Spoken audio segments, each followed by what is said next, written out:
Hello, ನನ್ನ ಎಲ್ಲ ಆತ್ಮೀಯ ಸ್ಪರ್ಧಾ ಮಿತ್ರರಿಗೂ ಎಐ ಅಕಾಡೆಮಿಗೆ ಸ್ವಾಗತ. ಇವತ್ತು ನಾವು BMTC ಕಂಡಕ್ಟರ್ ಕಲ್ಯಾಣ ಕರ್ನಾಟಕ ಭಾಗಕ್ಕೆ ಏನು ಎಕ್ಸಾಮ್ ನಡೆಸಿದಾರಲ್ಲ ಆ ಪ್ರಶ್ನೆ ಪತ್ರಿಕೆಯ ಕ್ವಶನ್ ಪೇಪರ್ನ ವಿಶ್ಲೇಷಣೆ ಮಾಡೋಣ. ಈಗಾಗಲೇ ಒಂದಿಷ್ಟು ಪ್ರಶ್ನೆಗಳನ್ನು ನಾವು ನೋಡಿದ್ದೇವೆ. ಅದಕ್ಕೋಸ್ಕರ ಎಐ ಅಕಾಡೆಮಿ ಯೂಟ್ಯೂಬ್ ಚಾನಲ್ನಲ್ಲಿ ಪಾರ್ಟ್ 1 ಮತ್ತು ಪಾರ್ಟ್ 2 ಏನು ಕ್ಲಾಸ್ ಮಾಡಿದೀವಲ್ಲ ಅದನ್ನ ಆಲ್ರೆಡಿ ಅಪ್ಲೋಡ್ ಮಾಡಲಾಗಿದೆ. ಇವತ್ತು ಪಾರ್ಟ್ 3. ಓಕೆ, ಈ ಭಾಗದಲ್ಲಿ ಈ ಕ್ವಶನ್ ಪೇಪರ್ ಕಂಪ್ಲೀಟ್ ಆಗ್ತದ. ಓಕೆ, ಯಾಕೋ ಇಷ್ಟೊಂದು ಟೈಮ್ ತಗೊಂಡೈತಿ, ಲೆಂದಿ ಆಗೈತಿ ಅಪ್ಪ ಅಂತಂದ್ರೆ, ಈಗ ನಾವು ಜಸ್ಟ್ ಕೀ ಆನ್ಸರ್ ಹೇಳ್ಕೊಂತ ಹೋದ್ರೆ 1 hour ಅಲ್ಲಿ ನಾವು ಈಸಿಯಾಗಿ ಮುಗಿಸ್ಕೋಬಹುದು. ಬಟ್ ನಾನಿಲ್ಲಿ ಯಾವ ತರ ಕ್ಲಾಸ್ ಮಾಡಿದೀನಿಪ್ಪ ಅಂತಂತಂದ್ರೆ, ಒಂದು ಪ್ರಶ್ನೆಗೆ 4 ರಿಂದ 5 ತರ ಉತ್ತರ ಬರುವ ಹಾಗೆ ಎಕ್ಸ್ಪ್ಲನೇಷನ್ ಮಾಡಿ ಏನೋ ನಿಮ್ಗೆ ಕ್ಲಾಸ್ ಮಾಡಿದೀನಿ. ಓಕೆ, ಒಂದು ಪ್ರಶ್ನೆಯಿಂದ ನಿಮಗೆ ಬರೀ ಒಂದೇ ಪ್ರಶ್ನೆ ಅಷ್ಟೇ ತಿಳ್ಕೊಂಡು ಹೋಗೋದಲ್ಲ, ಒಂದು ಪ್ರಶ್ನೆಯಿಂದ ನಿಮಗೆ ಒಂದು 5-6 ಪ್ರಶ್ನೆಗೆ ಉತ್ತರ ನೀಡುವಷ್ಟು ನಿಮಗೆ ಜ್ಞಾನವನ್ನ ಇಲ್ಲಿ ಕೊಡಲಾಗಿದೆ. ಓಕೆ, ಆದ್ರಿಂದ ಈ ಕ್ಲಾಸು ಲೆಂತಿ ಆಗದ. ಓಕೆ, ಬನ್ನಿ ಕ್ಲಾಸ್ ಸ್ಟಾರ್ಟ್ ಮಾಡೋಣ. ಓಕೆ, ಈಗಾಗಲೇ ಏನು 70 ಪ್ರಶ್ನೆಗಳನ್ನ ಆಲ್ರೆಡಿ ನಾವು ಡಿಸ್ಕಸ್ ಮಾಡಿದ್ದೀವಿ.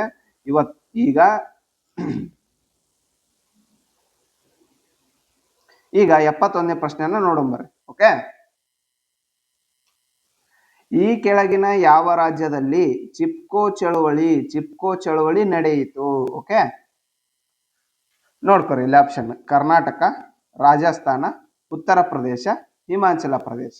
ಓಕೆ, ಈಗ ಆಲ್ರೆಡಿ ಮತ್ತೆ ಕರ್ನಾಟಕದಾಗ ಒಂದು ಈ ತರ ಚಿಪ್ಕೋ ಚಳವಳಿ, ಈ ತರ ಒಂದು ಏನೋ ಚಳವಳಿ ನಡೆದೈತೆ ಅಂತ ನೀವು ಓದ್ಕೊಂಡಿದ್ರೆ ಡೈರೆಕ್ಟ್ ಕರ್ನಾಟಕ ಅಂತ ಆನ್ಸರ್ ಹೋಗ್ಬೇಡ್ರಿ.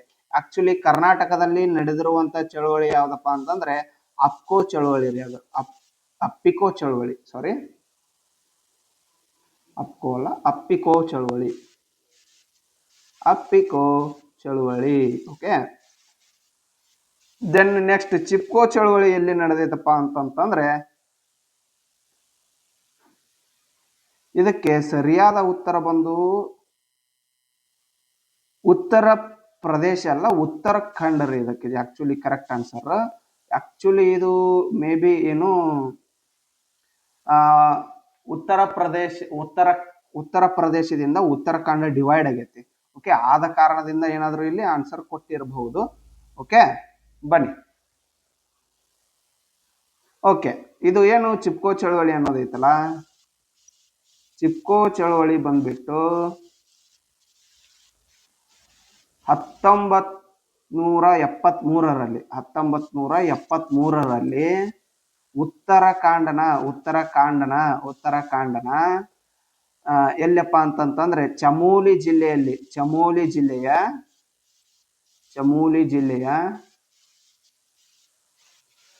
ಯಾವುದು ಗೋಪೇಶ್ವರದಲ್ಲಿ ನಡೆದೈತ್ರಿ. ಇದು ಯಾವುದು ಚಿಪ್ಕೋ ಚಳವಳಿ ಗೋಪೇಶ್ವರದಲ್ಲಿ. ಓಕೆ, ಗೋಪೇಶ್ವರದಲ್ಲಿ ಇದು ಏನು ಚಿಪ್ಕೋ ಚಳವಳಿ ನಡೆದೈತಿ. ಓಕೆ, ಇದು ಯಾವುದಕ್ಕೋಸ್ಕರ ನಡೆಸಿದ್ರಪ್ಪ ಅಂತಂತಂದ್ರೆ, ಇಲ್ಲಿ ಏನ್ರಿ ಕಾನೂನು ಬಾಹಿರವಾಗಿ ಮರಗಳನ್ನ ಕಡಿಯಾಕತ್ತಿದ್ರು. ಓಕೆ, ಅಂತಂದ್ರೆ ಕಟ್ ಮಾಡಕತ್ತಿದ್ರು. ಆ ಕಾರಣಕ್ಕಾಗಿ ನೀವು ಏನೋ ಪರಿಸರವನ್ನ ನಾಶ ಮಾಡ್ತಿದ್ದೀರಿ ಅಂತ ಹೇಳಿ ಸುಂದರ್ಲಾಲ್ ಬಹುಗುಣ್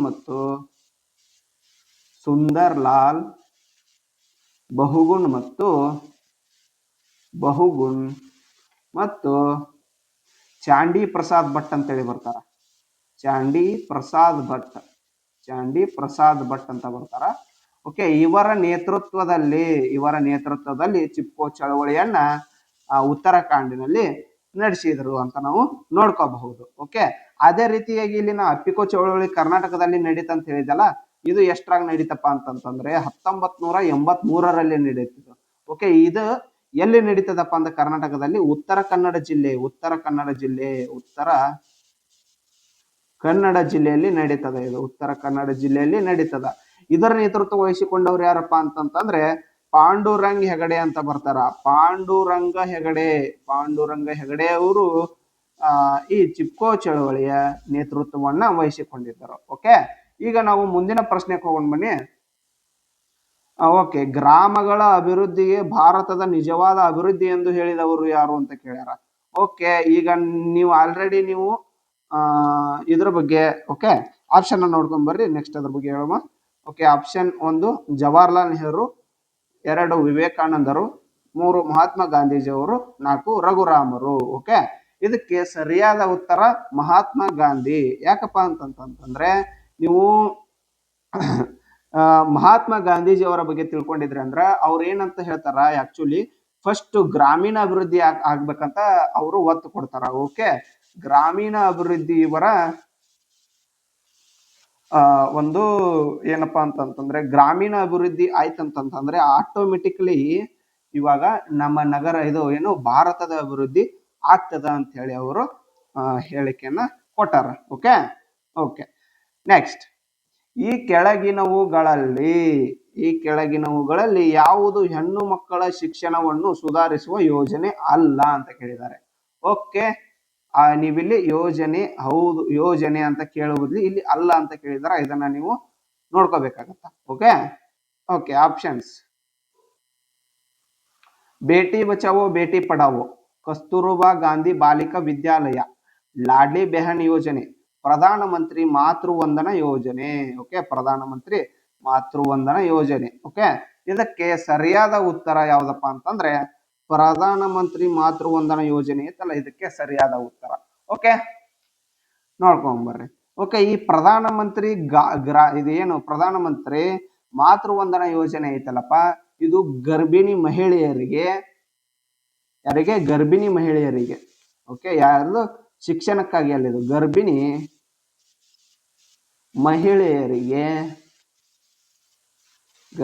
ಮಹಿಳೆಯರಿಗೆ ಮತ್ತು ಜನನದ ನಂತರ ಶಿಶು ಏನು ಮಕ್ಕಳು ಜನಿಸ್ತಾರಲ್ರಿ, ಆ ಶಿಶುವಿಗೆ ಸೂಕ್ತ ಪೌಷ್ಟಿಕ ಆಹಾರ ಮತ್ತ ಆರೋಗ್ಯದ ಕಾಳಜಿ ವಹಿಸಲು ಇದನ್ನೇನಪ್ಪ ಪ್ರಧಾನ ಮಂತ್ರಿ ಮಾತೃವಂದನಾ ಯೋಜನೆಯನ್ನ ಜಾರಿಗೆ ತಂತದ್ದು.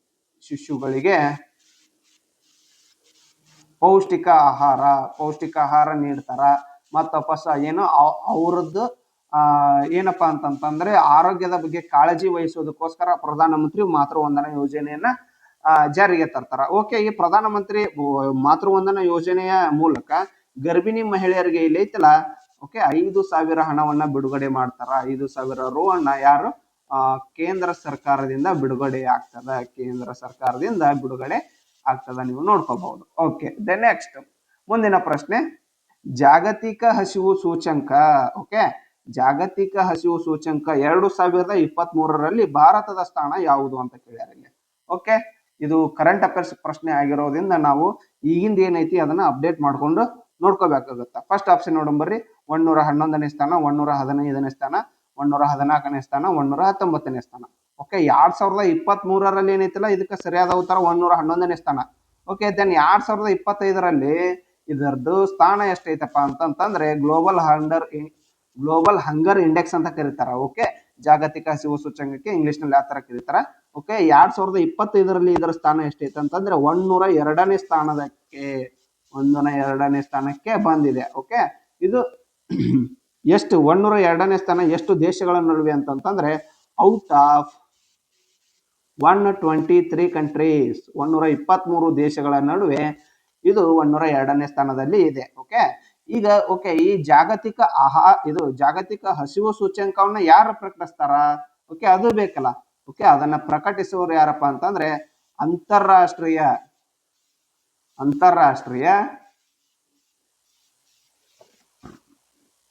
ಆಹಾರ ನೀತಿ ಸಂಶೋಧನಾ ಸಂಸ್ಥೆ ಅಂತ ಬರ್ತೈತ್ರಿ. ಓಕೆ, ಆಹಾರ ನೀತಿ ಸಂಶೋಧನಾ ಸಂಸ್ಥೆ ಅಂತ ಬರ್ತದ.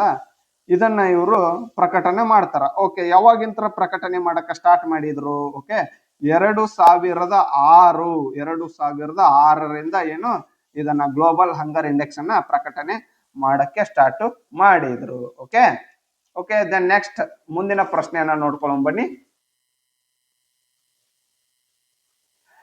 ಸರ್ವೋಚ್ಚ ನ್ಯಾಯಾಲಯದ ಈ ಕೆಳಗಿನ ಯಾವ ಪ್ರಕರಣವನ್ನು ಮಂಡಲ್ ಪ್ರಕರಣ ಎಂದು ಕರೆಯಲಾಗಿದೆ ಅಂತ ಕೇಳಾರಿಲ್ಲ. ಓಕೆ, ಮಂಡಲ್ ಪ್ರಕರಣ ಅಂತ ಹೇಳಿ ಈ ಕೆಳಗಿನವುಗಳಲ್ಲಿ ಯಾವ ಪ್ರಕರಣವನ್ನು ಯಾವ ಏನು ಕೇಸ್ ಅಂದ್ರೆ ಪ್ರಕರಣ ಅಂತಂದ್ರೆ ಈಗ ಕೋರ್ಟ್ ಒಳಗಡೆ ಕೇಸ್ ನಡೀತಾವ್ರಿ. ಓಕೆ, ಅದಕ್ಕೋಸ್ಕರ ಒಂದೊಂದು ಹೆಸರು ಕೊಡ್ತಾರ. ಈಗೇನಾದ್ರೂ ಇಂಪಾರ್ಟೆಂಟ್ ಇದ್ರೆ ಅದರೊಳಗಡೆ ಯಾವ್ದಂತ ಕೇಳಿದಾರೆ ಇಲ್ಲಿ ಮಂಡಲ್ ಪ್ರಕರಣ ಅಂತ ಹೇಳಿ. ಓಕೆ, ಇದಕ್ಕೆ ಆಪ್ಷನ್ ನೋಡ್ಕೊರಿ. ಕೇಶವಾನಂದ ಭಾರತಿ ಪ್ರಕರಣ, ಭೀಮ್ ಸಿಂಗ್ ಪ್ರಕರಣ, ಮಿನರ್ವಾ ಮಿಲ್ಸ್ ಪ್ರಕರಣ, ಇಂದ್ರ ಸಾಣಿ ಪ್ರಕರಣ ಅಂತ ಕೇಳಿದ್ದಾರೆ. ಓಕೆ, ಇದಕ್ಕೆ ಸರಿಯಾದ ಉತ್ತರ ಬಂದ್ಬಿಟ್ಟು ಇಂದ್ರ ಸಾಣಿ ಪ್ರಕರಣ ಇದಕ್ಕ. ಓಕೆ, ಏನಪ್ಪಾ ಇದರದು ಇಂದ್ರಸಾಣಿ ಪ್ರಕರಣ ಅಂತಂತಂದ್ರೆ ಇದು ಏನಾಗುತ್ತಪ್ಪ ಅಂತಂತಂದ್ರೆ, ಈಗ ನೀವು ಆಲ್ರೆಡಿ ಏನಪ್ಪಾ, ಈಗ ನೀವು ಇತ್ತೀಚೆಗೆ KS ಎಕ್ಸಾಮ್ ಐತಲ್ಲ ಕಂಡಕ್ಟ್ ಮಾಡಿದ್ರು, ಅದನ್ನ ರದ್ದು ಮಾಡಿದ್ರು. ಯಾಕೆ ರದ್ದು ಮಾಡಿದ್ರಪ್ಪ ಅಂತಂತಂದ್ರೆ, ರಿಸರ್ವೇಶನ್ ಬರುತ್ತಲ್ಲ, ರಿಸರ್ವೇಶನ್ ಅದು 50% ದಾಟಬಾರ್ದಂತ ಇರ್ತೈತಿ. ಏನು ಮೀಸಲಾತಿ ಇರ್ತದಲ್ಲ, ಅದು ಮೀಸಲಾತಿ ಐತಲ್ಲ 50% ದಾಟಬಾರದು ಅಂತ ಇರ್ತೈತಿ. ಅದನ್ನ ದಾಟಿ ಕ್ಯಾಸ ಇವರು ರಿಸರ್ವೇಶನ್ ಕೊಟ್ಟು 50% ಗಿಂತ ಹೆಚ್ಚು ರಿಸರ್ವೇಶನ್ ಕೊಟ್ಟು ಕ್ಯಾಸ KS ನೇಮಕಾತಿಯನ್ನ ಮಾಡಿದ್ರು. ಓಕೆ, ಆದ ಕಾರಣದಿಂದ ರದ್ದಾಯ್ತು. ಆ 50% ಮೀಸಲಾತಿ ದಾಟಬಾರ್ದು ಅಂತ ಹೇಳಿ ಯಾವ ಪ್ರಕರಣದಲ್ಲಿ ಹೇಳ್ಯಾರಪ್ಪ ಅಂತಂದ್ರೆ ಇಂದ್ರ ಸಹನಿ ಪ್ರಕರಣದಲ್ಲಿ ಹೇಳಿದ್ದಾರೆ. ಓಕೆ, ಇದನ್ನ ಈ ಪ್ರಕರಣದಲ್ಲಿ ಹೇಳಲಾಗಿದೆ. ಓಕೆ, ಇದರಲ್ಲಿ ಐತಲ್ಲ ಈ 50% ಮೀಸಲಾತಿ ಇದನ್ನ ಎಲ್ಲ ನೋಡಕ್ಕೋಸ್ಕರ ಕೆನೆ ಪದರ ಪರಿಕಲ್ಪನೆಯನ್ನ ಈ ಪ್ರಕರಣದಲ್ಲಿ ನೀಡಲಾಯಿತು. ಓಕೆ, ಈ ಪ್ರಕರಣ ಬಂದ್ಬಿಟ್ಟು ಎಷ್ಟರಲ್ಲಪ್ಪ ಅಂತಂದ್ರೆ 1993ರಲ್ಲಿ ಇದು ಕೇಸ್ ಆಗ್ಯದ. ಓಕೆ, ಅವಾಗ ಇದು ಎಲ್ಲ ಏನು ಜಡ್ಜ್ಮೆಂಟ್ ಕೊಟ್ಟಿದ್ದಾರೆ. Okay, next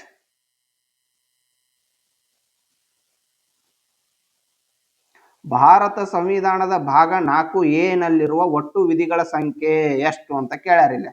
okay, option ನೋಡ್ಕೊರಿ. 1 ವಿಧಿ ಐತಿ, 10 ವಿಧಿಗಳದಾವು, 6 ವಿಧಿಗಳದಾವು, 11 ವಿಧಿಗಳದಾವು ಅಂತ ಐತಿ. ಓಕೆ, ನಿಮ್ಗೆ ಎಲ್ಲರಿಗೂ ಗೊತ್ತಿರುವ ಹಾಗೆ ಸಂವಿಧಾನದ ಭಾಗ 4A ಅಂತಂತಂದ್ರೆ ಯಾವ್ದಪ್ಪ ಅಂತಂದ್ರೆ ಫಂಡಮೆಂಟಲ್ ಡ್ಯೂಟೀಸ್ ಅಂದ್ರೆ ಮೂಲಭೂತ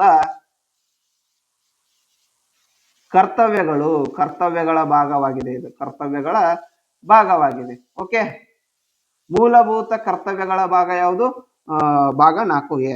ಮೂಲಭೂತ ಕರ್ತವ್ಯಗಳು ಐತಲ್ಲ ಭಾಗ 4A ರಲ್ಲಿ ಒಟ್ಟು ಎಷ್ಟು ಮೂಲಭೂತ ಕರ್ತವ್ಯಗಳಿವೆ? ಅಪ್ಪ ಅಂತಂದ್ರೆ ಒಟ್ಟು 11. ಒಟ್ಟು 11 ಮೂಲಭೂತ ಕರ್ತವ್ಯಗಳಿವೆ. ಎಷ್ಟು 11 ಮೂಲಭೂತ ಕರ್ತವ್ಯಗಳಿವೆ. ಓಕೆ, 11 ಮೂಲಭೂತ ಕರ್ತವ್ಯಗಳದಾವಪ್ಪ. ಅದಕ್ಕೋಸ್ಕರ ಇಲ್ಲಿ 11 ವಿಧಿಗಳು ಬರ್ತಾವ ಅಂತೇಳಿ ನೀವು ಇದಕ್ಕೇನಾದ್ರು ರೈಟ್ ಆನ್ಸರ್ ಹಾಕಿದ್ರಂದ್ರ ಮುಗೀತು, ನಿಮ್ಮ ಉತ್ತರ ಅಳಿಗೆ ಹೋಗೋದ್ ಬಿಡ್ರಿ ಅದನ್ನ. ಓಕೆ, ಇದಕ್ಕೆ ಆಕ್ಚುಲಿ ಸರಿಯಾದ ಉತ್ತರ ಏನಪ್ಪಾ ಅಂತಂದ್ರೆ ಬರೀ 1 ವಿಧಿ ಐತ್ರಿ ಇದ್ರೊಳಗಡೆ. ಓಕೆ, 1 ವಿಧಿ ಐತಿ. ಓಕೆ ಸರ, ಮತ್ತೆ ಹೆಂಗ್ರಿ ಮೂಲಭೂತ ಕರ್ತವ್ಯಗಳು 11 ಅದಾವಲ್ರಿ ಅಂತ ಕೇಳಿದ್ಕೊಡೇನ. ಓಕೆ, ಅದು ಏನೈತಲ್ಲ ಮೂಲಭೂತ ಕರ್ತವ್ಯಗಳು ಬರೀ ಬರೋದು ಈ ಭಾಗದಲ್ಲಿ 51A ವಿಧಿ ಅಂತ ಹೇಳಿ ಬರ್ತದ. 51A ವಿಧಿ ಅಂತ ಬರ್ತದ. ಇದ್ರೊಳಗಡೆ ಏನ್ 11 ಮೂಲಭೂತ ಕರ್ತವ್ಯಗಳು ಬರ್ತಾವಲ್ರಿ, 11 ಉಪವಿಧಿ, 51 ಉಪವಿಧಿ ಎ ಸಬ್ ಕ್ಲೌಸ್ ಎ ಅಂತಂತಂದ್ರೆ 1 ಮೂಲಭೂತ ಕರ್ತವ್ಯ, ಬಿ ಮೂಲಭೂತ ಕರ್ತವ್ಯ, ಈ ರೀತಿ ಬರ್ತಾವ. ಅವೆಲ್ಲ ವಿಧಿಗಳಲ್ಲ, ಓನ್ಲಿ 51A ಮಾತ್ರ ವಿಧಿಯಾಗಿರುತ್ತದೆ. ಓಕೆ, ಈ 11 ಏನಪ್ಪಾ, ಈ 11 ಮೂಲಭೂತ ಕರ್ತವ್ಯಗಳು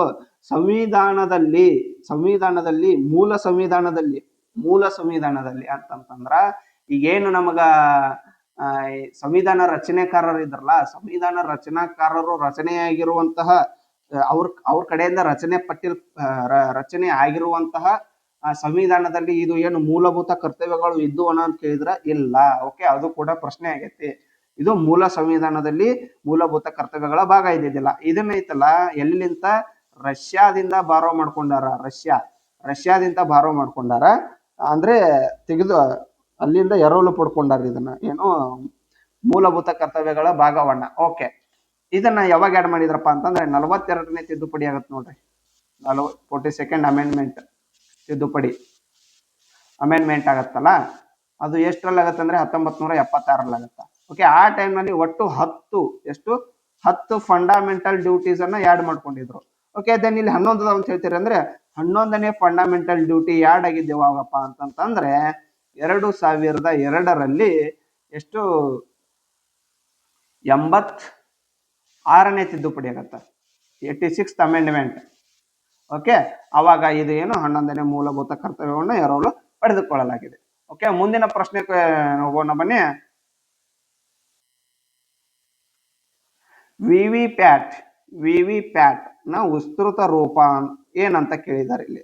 ಓಕೆ, ಅದಕ್ಕೆ ಆಪ್ಷನ್ ನೋಡ್ಕೊರಿ. Voter verifiable paper account trail, voter viewed paper account trail, voter viewed paper audit trail, voter verifiable paper audit trail. Okay, ಇದಕ್ಕೆ ಸರಿಯಾದ ಉತ್ತರ ಬಂದ್ಬಿಟ್ಟು ವೋಟರ್ ವೆರಿಫೈಯಬಲ್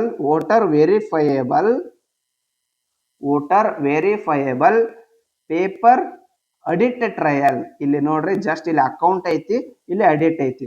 ಜಸ್ಟ್ ಇಷ್ಟರೊಳಗೆ ಹೆಂಗ್ ಡಿಫ್ರೆನ್ಸ್ ಆಗುತ್ತೆ ನೋಡ್ರಿ. ಜಸ್ಟ್ ಒನ್ ವರ್ಡ್ ಒಳಗಡೆ ಆನ್ಸರ್ ಡಿಫ್ರೆನ್ಸ್ ಆಗಿಬಿಡುತ್ತಲ್ಲ. ಓಕೆ, ಆದ್ದರಿಂದ ಇದಕ್ಕೆ ಸರಿಯಾದ ಉತ್ತರ ಬಂದು voter verifiable paper audit trail. Okay sir, ಹಿಂಗಂದ್ರೆ ಏನ್ರಿ ಅಂತ ನೀವು ಕೇಳ್ಬೋದು. ಓಕೆ, ಈಗ ನೀವು ಓಟ್ ಹಾಕಕ್ ಹೋಗಿರ್ತೀರಪ್ಪ. ಓಕೆ, ಓಟ್ ಹಾಕಕ್ ಹೋದಾಗ ನೀವು ಈ ಕಡೆ ಏನು ಇಲ್ಲಿ ಪಕ್ಷದ ಚಿಹ್ನೆಗಳು ಇರ್ತಾವು. ಈ side first EVM electronic voting machine ಅಂತಾರೆ ಇದಕ್ಕೆ. ಓಕೆ, ಇದಕ್ಕೆ EVM ಅಂತಾರ, ಎಲೆಕ್ಟ್ರಾನಿಕ್ ವೋಟಿಂಗ್ ಮಷಿನ್. ಇಲ್ಲೇ ಹೆಸರು ಇರ್ತಾವ, ಇಲ್ಲೇ ಬಟನ್ ಇರ್ತದೆ, ಹೆಸರು ಬಟನ್ ಹಿಂಗ್ ಇರ್ತದ EVM ನಲ್ಲಿ. ಓಕೆ, ಇದ್ರೊಳಗಡೆ ನೀವೊಂದು ಇಲ್ಲಿ ಯಾವ್ದೋ ಪಕ್ಷಕ್ಕೆ ಓಟ್ ಹಾಕಿರ್ತೀರ ಅಂದ ಕೂಡನ ನೀವು ನೆಕ್ಸ್ಟ್ ಬಂದು ಕೂಡ ನಿಮ್ಗೊಂದು ಮಷಿನ್ ಇಟ್ಟಿರ್ತಾರ. ಓಕೆ, ಒಂದು ಮಷಿನ್. ಈ ಮಷಿನ್ ಒಳಗಡೆ ನೀವು ಯಾವ ಪಕ್ಷಕ್ಕೆ ಓಟ್ ಹಾಕಿರಿ ಅಂತ ಹೇಳಿ ಒಂದು ಈಟ ಸಣ್ಣದ ಒಂದು ಬಾಕ್ಸ್ ಇರ್ತೈತಿ. ಅಲ್ಲಿ ಅದರದ್ದು ಚೀಟಿ ಬರ್ತದೆ. ಚೀಟಿ ಬಂದ ಕ್ಯಾಸ ಒಂದಿಷ್ಟು ಸೆಕೆಂಡ್ ನಿಂತು ನೀವು ಈ ಪಕ್ಷಕ್ಕೆ ಓಟ್ ಹಾಕಿ ಅಂತೇಳಿ ಅಲ್ಲಿ ನಿಮ್ಗೆ ತೋರ್ಸತ್ತದನ್ನ. ಓಕೆ, ಅದಕ್ಕೋಸ್ಕರ voter verifiable paper audit trial ಅಂತ ಹೇಳಿ ಅದನ್ನ ಕರೀತಾರ. ಓಕೆ, ಈ voter verifiable paper audit trial ಯಾವಾಗ ಜಾರಿಗೆ ಬಂತು ಇದು? ಓಕೆ, ಎಲ್ಲಿ ಜಾರಿಗೆ ಬಂತು, ಯಾವ ಟೈಮ್ ಒಳಗಡೆ ಬಂತು ಇದು ಅಂತಂತಂದ್ರೆ, ಇದು ಏನದು VVPAT ಐತಲ್ರಿ, VVPAT ಇದು ಫಸ್ಟ್ ಟೈಮ್ ಯೂಸ್ ಮಾಡಿದಂತಹ ಸ್ಥಳ ಯಾವ್ದಪ್ಪ ಅಂತಂದ್ರೆ ನಾಗಾಲ್ಯಾಂಡ್ ಏನು ರಾಜ್ಯ ಬರ್ತೈತಲ್ರಿ, ಅಲ್ಲಿ ನಾಗಸೇನಾ ಅಂತ ಹೇಳಿ ಒಂದು ಮತಕ್ಷೇತ್ರ ಇತ್ತು. ಆ ಮತಕ್ಷೇತ್ರದಲ್ಲಿ ಇದನ್ನ ಫಸ್ಟ್ ಟೈಮ್ ಯೂಸ್ ಮಾಡಲಾಗಿದೆ. ಓಕೆ, ನೋಡ್ಕೋಬಹುದು ನೀವು. ಓಕೆ, ದೆನ್ ಅದೇ ರೀತಿ EVM ಯಾವಾಗ ಫಸ್ಟ್ ಯೂಸ್ ಮಾಡಿದ್ರಿ ಅಂತ ಕೇಳಿದ್ರ 1982ರಲ್ಲಿ ಕೇರಳದ ಇವು ಏನು NG ಕೇರಳ ಅಂತ ಹೇಳಿ ಇದು ಏನೈತಲ್ರಿ, ಇದು ಶಾರ್ಟ್ ಕಟ್ ರೀ ಇದು. ಓಕೆ, ಅದಕ್ಕೋಸ್ಕರ ಇದು NG ಅಂದ್ರೆ ನಾಗಾಲ್ಯಾಂಡ್, KL ಅಂದ್ರೆ ಕೇರಳದ ಪರೂರು ಕ್ಷೇತ್ರ. ಓಕೆ, ಪರೂರು ಕ್ಷೇತ್ರದಲ್ಲಿ ಫಸ್ಟ್ ಟೈಮ್ EVM ಮಷಿನ್ಗಳನ್ನ ಯೂಸ್ ಮಾಡಲಾಯಿತು. ಇದನ್ನ ಯಾಕೆ ನಿಮ್ಗೆ ಒತ್ತಿ ಹೇಳಕತ್ತೀನಪ್ಪ ಅಂತಂದ್ರೆ, ಇದು ಆಲ್ರೆಡಿ ಪ್ರೀವಿಯಸ್ ಕ್ವಶನ್ ಪೇಪರ್ ಇದು. ಓಕೆ, ಆದ್ರಿಂದ ನೀವೆಲ್ಲ ಇವನ್ನ ತಿಳ್ಕೊಬೇಕಾಗತ್ತ. ಓಕೆ, ದೆನ್ ನೆಕ್ಸ್ಟ್, ನಿರ್ದೇಶಕ ತತ್ವಗಳು ಈ ಕೆಳಕಂಡ ಯಾವ ಸರ್ಕಾರಗಳಿಗೆ ನಿರ್ದೇಶನವಾಗಿದೆ? ಓಕೆ, ಇವು ನಿಮ್ಗ ನೋಡ್ಬೋದು ನೀವು. ನಮ್ಮ ಸಂವಿಧಾನದಲ್ಲಿ ಭಾಗ 4 ಬರ್ತದ. ಭಾಗ 4 ಈ ಭಾಗ 4 ಒಳಗಡೆ ಏನು ಬರ್ತೈತಪ್ಪ ಅಂತಂತಂದ್ರೆ ರಾಜನೀತಿ ನಿರ್ದೇಶಕ ತತ್ವಗಳು ಕಂಡು ಬರುತ್ತಾ. ಓಕೆ, ಈ ಭಾಗ 4ರಲ್ಲಿ ಕಂಡು ಬರುವಂತಹ ರಾಜನೀತಿ ನಿರ್ದೇಶಕ ತತ್ವಗಳು ಯಾವ ಸರ್ಕಾರಗಳಿಗೆ ನಿರ್ದೇಶನವಾಗಿದೆ ಅಂತ ಹೇಳಿ ಕ್ವಶನ್ ಕೇಳ್ಯಾರ. ಓಕೆ, ಆಪ್ಷನ್ ನೋಡ್ಕೊರಿ. ಕೇಂದ್ರ ಸರ್ಕಾರ, ಸ್ಥಳೀಯ ಸರ್ಕಾರ, ರಾಜ್ಯ ಸರ್ಕಾರ, ಎಲ್ಲಾ ಸರ್ಕಾರಗಳಿಗೆ. ಓಕೆ, ಇದು ಏನು ರಾಜನೀತಿ ನಿರ್ದೇಶಕ ತತ್ವಗಳು ಅದಾವಲ್ಲ, ಎಲ್ಲಾ ಸರ್ಕಾರಗಳು ಅಂದ್ರೆ ಯಾವ್ಯಾವು? ಓಕೆ, ಕೇಂದ್ರ ಸರ್ಕಾರಕ್ಕೆ ಮತ್ತ ರಾಜ್ಯ ಸರ್ಕಾರಕ್ಕೆ, ಸ್ಥಳೀಯ ಸರ್ಕಾರ ಅಂದ್ರೆ ಯಾವುದು? ಪಂಚಾಯತಿ ಮತ್ತ ಮುನ್ಸಿಪಾಲಿಟಿ ಬರ್ತಾವಲ್ರಿ ಅವು. ಓಕೆ, ಅವೆಲ್ಲ ಸರ್ಕಾರಗಳಿಗೂ ಈ ರಾಜನೀತಿ ನಿರ್ದೇಶಕ ತತ್ವಗಳು ಮಾರ್ಗಸೂಚಿಗಳಾಗಿವೆ, ನಿರ್ದೇಶನಗಳಾಗಿವೆ ಅಂತ ನಾವು ನೋಡ್ಕೋಬಹುದು. ಓಕೆ, ಈ DPSP ಅಂದ್ರೆ ಡೈರೆಕ್ಟಿವ್ ಪ್ರಿನ್ಸಿಪಲ್ ಸ್ಟೇಟ್ ಪಾಲಿಸಿ ಅಂತ ಕರಿತೀವಿ ನಾವು. ಅದಕ್ಕೆ ರಾಜನೀತಿ ನಿರ್ದೇಶಕ ತತ್ವಗಳು ಅಂತ ಕರಿತೀವಿ. ಓಕೆ, ಈ DPSP ಏನೈತಲ್ಲ, ಇದನ್ನ ಎಲ್ಲಿಂದ ಎರವಲು ಪಡೆದುಕೊಳ್ಳಲಾಗಿದೆಯಪ್ಪ ಅಂತಂದ್ರೆ ಐರ್ಲೆಂಡ್ ದೇಶದ ಸಂವಿಧಾನದಿಂದ ಈ ರಾಜನೀತಿ ನಿರ್ದೇಶಕ ತತ್ವಗಳನ್ನು ಎರವಲು ಪಡೆದುಕೊಳ್ಳಲಾಗಿದೆ. ಓಕೆ, ಇದು ನಮ್ಮ ಸಂವಿಧಾನದ ಭಾಗ 4ರಲ್ಲಿ ಕಂಡು ಬರ್ತದ. ಓಕೆ, ಎಷ್ಟನೇ ವಿಧಿಯಿಂದ ಎಷ್ಟನೇ ವಿಧಿವರೆಗೂ ಐತಪ್ಪ ಅಂತಂದ್ರೆ 36ನೇ ವಿಧಿಯಿಂದ 51ನೇ ವಿಧಿವರೆಗೂ DPSPಗಳು ಕಂಡು ಬರ್ತಾವ, ನಾವು ನೋಡ್ಕೋಬಹುದು. ಓಕೆ, ಬನ್ನಿ ಮುಂದಿನ ಪ್ರಶ್ನೆಗೆ ಹೋಗೋಣ. ಪ್ರಸ್ತುತ ಭಾರತ ಸಂವಿಧಾನದಲ್ಲಿ ಆಸ್ತಿಯ ಹಕ್ಕು ಒಂದು. ಓಕೆ, ಆಸ್ತಿ ಹಕ್ಕು ಏನಾಗೈತಿ? ಮೂಲಭೂತ ಹಕ್ಕು, ಕಾನೂನುಬದ್ಧ ಹಕ್ಕು, ಮಾನವ ಹಕ್ಕು, ಸ್ವಾಭಾವಿಕ ಹಕ್ಕು. ಓಕೆ, ನೀವು ಮೂಲವಾಗಿ ನೋಡಬಹುದು, ಆಸ್ತಿ ಹಕ್ಕು ಅನ್ನೋದು ಒಂದು ಮೂಲಭೂತ ಹಕ್ಕಾಗಿತ್ತು. ಓಕೆ, ಇದನ್ನ ಇತ್ತಲ್ಲ ನಮ್ಮ ಸಂವಿಧಾನದೊಳಗಡೆ ಎಷ್ಟನೇದ್ದು 1978 44ನೇ ತಿದ್ದುಪಡಿ, 44th ಅಮೆಂಡ್ಮೆಂಟ್ ತಿದ್ದುಪಡಿ ರೀ, ಅಮೆಂಡ್ಮೆಂಟ್ ಅಂದ್ರ. ಓಕೆ, ಈ ತಿದ್ದುಪಡಿಯ ಮೂಲಕ ಏನು ಮೂಲವಾಗಿ ಮೂಲಭೂತ ಹಕ್ಕು 31ನೇ ವಿಧಿ ಒಳಗಡೆ ಇತ್ತಿದ್ದು ಮೂಲವಾಗಿ. ಓಕೆ, 31ನೇ ವಿಧಿ ಒಳಗಡೆ ಮೂಲವಾಗಿತ್ತು. ಓಕೆ, ಇದನ್ನ ತೆಗೆದು ಹಾಕಿ ಮೂಲಭೂತ ಹಕ್ಕಿನಿಂದ ತೆಗೆದು 300A ವಿಧಿಯ ಮೂಲಕ ಕಾನೂನುಬದ್ಧ ಹಕ್ಕಾಗಿ ಮಾಡಿದರು. ಓಕೆ, ಏನನ್ನಾಗಿ ಮಾಡಿದರು? ಕಾನೂನುಬದ್ಧ ಹಕ್ಕನ್ನಾಗಿ ಮಾಡಲಾಯಿತು. ಓಕೆ, ಈ 300A ವಿಧಿ ಐತಲ್ಲ, ಎಷ್ಟನೇ ಭಾಗದಲ್ಲಿದೆ ಅಂತಂದ್ರೆ 12ನೇ ಭಾಗದಲ್ಲಿ ಇದೆ ಅಂತ ನಾವು ನೋಡ್ಕೋಬಹುದು. ಓಕೆ, ಇವೆಲ್ಲ ಏನ್ ಹೇಳಿನಲ್ಲ, ಇವೆಲ್ಲ ಕ್ವಶನ್ ಆಗ್ಯಾವು. ಆದ್ರಿಂದ ನೀವು ಫುಲ್ ಫೋಕಸ್ಡ್ ಆಗಿ ನೀವು ಎಲ್ಲ ಪ್ರತಿ ಒಂದೊಂದು ನೀವು ತಿಳ್ಕೊಬೇಕು. ಓಕೆ, ಯಾಕಪ್ಪ ಅಂತಂದ್ರೆ ನಾನು ಹೇಳೋದು ಇಷ್ಟು ಏನು ಪ್ರೀವಿಯಸ್ ಇಯರ್ ಕ್ವಶನ್ ಆಗಿದಾವಲ್ಲ ಅದನ್ನೇ ಹೇಳ್ತಾ ಇದ್ದೀನಿ. ಓಕೆ, ಇವು ಏನು ಮುಂದೆ ರಿಪೀಟೆಡ್ ಆಗ್ತಾವ. ಓಕೆ, ಈಗ ಫಾರ್ ಎಕ್ಸಾಂಪಲ್ ಯಾವ ತರ ರಿಪೀಟೆಡ್ ಆಗ್ತಾವಪ್ಪ ಅಂತಂತಂದ್ರೆ, ಈಗ ಆಸ್ತಿ ಹಕ್ಕು ಅಂತ ಬಂದೈತಿ, ಇಲ್ಲಿ ಇದು ಈ ತರ ಬಂದೈತಿ. ಇನ್ನೊಂದು ಎಕ್ಸಾಮ್ ಒಳಗಡೆ ಮೂಲವಾಗಿ ಆಸ್ತಿ ಹಕ್ಕು ಎಷ್ಟನೇ ವಿಧಿಯಲ್ಲಿತ್ತು ಅಂತ ಕೇಳ್ಬಿಡ್ತಾರ. ಅವಾಗ ನೀವು 31ನೇ ವಿಧಿ ಅಂತ ಗೊತ್ತಿರ್ಬೇಕು. ಈ ತರ ಕೇಳ್ತಾರ. ಓಕೆ, ಆಸ್ತಿ ಹಕ್ಕನ್ನು ಯಾವ ತಿದ್ದುಪಡಿಯಿಂದ ತೆಗೆದು ಹಾಕಲಾಗಿದೆ? 44ನೇ ತಿದ್ದುಪಡಿಯಲ್ಲಿ ತೆಗೆದು ಹಾಕಲಾಗಿದೆ. ಓಕೆ, 44ನೇ ತಿದ್ದುಪಡಿ ಎಷ್ಟರಲ್ಲಿ ಆಯಿತು? 1978 ಆಯಿತು. ಇವೆಲ್ಲ ಏನು ಈ ರೀತಿಯಾಗಿ ನಾ ಏನ್ ಹೇಳಿದ್ನಲ್ಲ ಹಿಂಗೆ ಎಕ್ಸಾಕ್ಟ್ ಕ್ವಶನ್ ಆಗ್ಯಾವ್ರಿ. ಆದ್ರಿಂದ ನೀವು ಫುಲ್ ಕಾನ್ಸಂಟ್ರೇಟ್ ಆಗಿ ನೋಡ್ಕೋಬೇಕಾಗುತ್ತೆ. ಓಕೆ ಓಕೆ, ನಾವೀಗ ಮುಂದಿನ ಪ್ರಶ್ನೆ ನೋಡ್ಕೊಳ್ಳೋಣ ಬನ್ನಿ. ಕಲ್ಯಾಣ ರಾಜ್ಯದ ಆದರ್ಶವನ್ನು ಭಾರತ ಸಂವಿಧಾನದ ಈ ಭಾಗದಲ್ಲಿ ಅಳವಡಿಸಲಾಗಿದೆ ಅಂತ ಕೇಳಿದ್ದಾರೆ. ಕಲ್ಯಾಣ ರಾಜ್ಯದ ಆದರ್ಶ. ಓಕೆ, ಆಪ್ಷನ್ ಮೂಲಭೂತ ಹಕ್ಕುಗಳು, ಆಪ್ಷನ್ 2 ಪ್ರಸ್ತಾವನೆ, ಆಪ್ಷನ್ 3 ರಾಜ್ಯ ನೀತಿಯ ನಿರ್ದೇಶಕ ತತ್ವಗಳು, ಆಪ್ಷನ್ 4 ಮೂಲಭೂತ ಕರ್ತವ್ಯಗಳು. ಓಕೆ, ಇಲ್ಲಿ ಏನ್ ಆಲ್ರೆಡಿ ನಾವು ನಿರ್ದೇಶಕ ತತ್ವಗಳು ಈ ಕೆಳಕಂಡ ಯಾವ ಸರ್ಕಾರಗಳಿಗೆ ನಿರ್ದೇಶನವಾಗಿದೆ ಅಂತ ಓದಿದ್ವಲ್ರಿ, ಅದೇ ಭಾಗದಲ್ಲಿ ಕಲ್ಯಾಣ ರಾಜ್ಯದ ಆದರ್ಶವನ್ನು ಭಾರತ ಸಂವಿಧಾನದ ಭಾಗದಲ್ಲಿ ಅಳವಡಿಸಲಾಗಿದೆ. ಓಕೆ, ಇದನ್ನ ಏನೈತಪ್ಪ, ಕಲ್ಯಾಣ ರಾಜ್ಯದ ಆದರ್ಶವು ರಾಜ್ಯ ನೀತಿಯ ನಿರ್ದೇಶಕ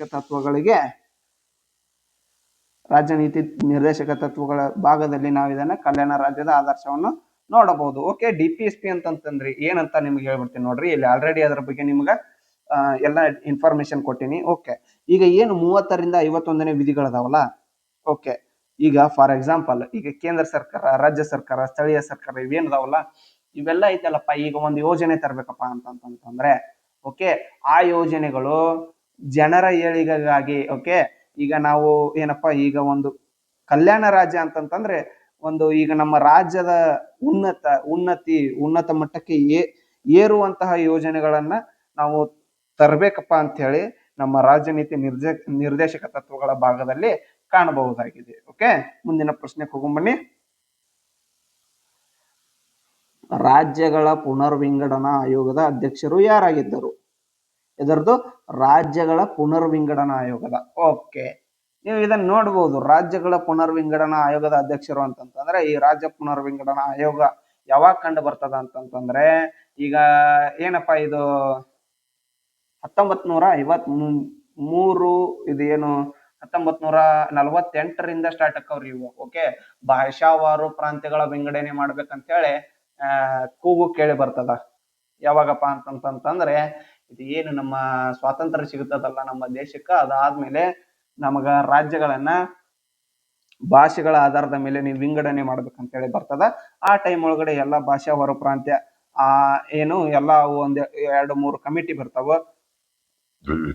ಅದರೊಳಗಡೆ ಫಸ್ಟ್ ಕಮಿಟಿ ಬಂದಿದ್ದೆ ಯಾವ್ದಪ್ಪ ಅಂತಂದ್ರೆ ಇದೇ SK ಧಾರ್ ಕಮಿಟಿ ಬರ್ತದ. ಅದಾದ್ಮೇಲೆ ಸೆಕೆಂಡ್ ಬರೋದು ಯಾವ್ದಪ್ಪ ಅಂದ್ರೆ JVP ಕಮಿಟಿ ಬರ್ತದ. ಓಕೆ, JVP ಕಮಿಟಿ ಅಂತ ಬರ್ತದ. ಓಕೆ, ಈ ಕಮಿಟಿ ಆದ ತಕ್ಷಣನೇ ಫಜಲ್ ಅಲಿ ಆಯೋಗ ಅಂತ ಬರ್ತದ. ಫಜಲ್ ಅಲಿ ಆಯೋಗ. ಓಕೆ, ಅದರೊಳಗಡೆ ರಾಜ್ಯಗಳ ಪುನರ್ವಿಂಗಡಣಾ ಆಯೋಗದ ಅಧ್ಯಕ್ಷರು ಯಾರಾಗಿದ್ದಾರಪ್ಪ ಅಂತಂತಂದ್ರೆ ಈ ಫಜಲ್ ಅಲಿ ಅವರೇನೆ ಆಗಿರ್ತಾರ. ಓಕೆ, ಓಕೆ, ಈ ಫಜಲ್ ಅಲಿ ಆಯೋಗ ಇದು ಏನು ಥರ್ಡ್ ಬರುತ್ತಲ್ಲ, ಫಸ್ಟ್ನಾಗ ಭಾಷಾ ಅವರು ಪ್ರಾಂತ್ಯಗಳ ಏನು ಇದು ಭಾಷೆಗಳ ಆಧಾರದ ಮೇಲೆ ರಾಜ್ಯಗಳನ್ನ ವಿಂಗಡಣೆ ಮಾಡ್ರಿ ಅಂತೇಳಿ ಒಂದೆರಡು ಸಮಿತಿಗಳನ್ನ ನಿರ್ಮಿಸ್ತಾರ ಅಂತ ಹೇಳಿದೆ. ಓಕೆ, ಎಸ್ ಕೆ ದಾರ್ ಕಮಿಟಿ ಬರ್ತದಲ್ಲ ಫಸ್ಟ್, ಇದು ಭಾಷೆಗಳ ಆಧಾರದ ಮೇಲೆ ನೀವು ರಾಜ್ಯವನ್ನು ವಿಂಗಡಣೆ ಮಾಡುವಂತಿಲ್ಲ ಅಂತ ಹೇಳ್ತದ. ಓಕೆ, ಸೆಕೆಂಡ್ JVP ಕಮಿಟಿನೂ ಬರ್ತದಲ್ಲ, ಇದು ಕೂಡ ಬೇಡ ಅಂತ ಹೇಳ್ತದ. ಆಮೇಲೆ ಫಜಲ್ ಅಲಿ ಆಯೋಗ ಏನ್ ಬರ್ತದ ನೋಡ್ರಿ, ಇದು ಒಂದೈತಲ್ಲ ಭಾಷೆಗಳ ಆಧಾರದ ಮೇಲೆ ನೀವು ಏನು ರಾಜ್ಯಗಳನ್ನ ವಿಂಗಡಣೆ ಮಾಡಬಹುದು, ಬಟ್ ಆಡಳಿತಾನುಕೂಲ ದೃಷ್ಟಿಯಿಂದ ನೀವು ಏಕತೆ ಮತ್ತು ಐಕ್ಯತೆ ಇವೆಲ್ಲ ಗಮನದಲ್ಲಿಟ್ಟುಕೊಂಡು ಭಾಗ ಮಾಡ್ಬೋದು ಅಂತ ಇವರು ಹೇಳ್ತಾರ. ಓಕೆ ಓಕೆ ಈ ಫಜಲ್ ಅಲಿ ಆಯೋಗದ ಸದಸ್ಯರು ಯಾರಾಗಿದ್ದರು? ಫಜಲ್ ಅಲಿ ಆಯೋಗದ ಅಧ್ಯಕ್ಷರು ಮಾತ್ರ ಇವರ ಫಜಲ್ ಅಲಿ ಅವರಾಗಿದ್ದರು, ಅಧ್ಯಕ್ಷರು. ಓಕೆ, ದೆನ್ ನೆಕ್ಸ್ಟ್ ಸದಸ್ಯರು ಯಾರಾಗಿದ್ದರು? ಸದಸ್ಯರು ಬಂದ್ಬಿಟ್ಟು KM ಪನಿಕರ್, KM ಪನಿಕರ್ ಮತ್ತು ಹೃದಯನಾಥ್ ಕುಂದ್ರು ಅಂತ ಬರ್ತಾರ ನೋಡ್ರಿ. ಇವರಿಗೆ HN ಕುಂಜರು ಅಂತ ಕರಿತಿದ್ರು. ಓಕೆ, ಈ HN ಕುಂಜರು ಇವರು ಮತ್ತ ಯಾರು KM ಪನಿಕರ್ ಅವರು ಫಜಲ್ ಅಲಿ ಆಯೋಗದ ಸದಸ್ಯರಾಗಿದ್ರು ನೋಡ್ರಿ, ಇವರಿಬ್ರು ಸದಸ್ಯರು. Okay okay then next question ಹೋಗ್ಬರ್ರಿ.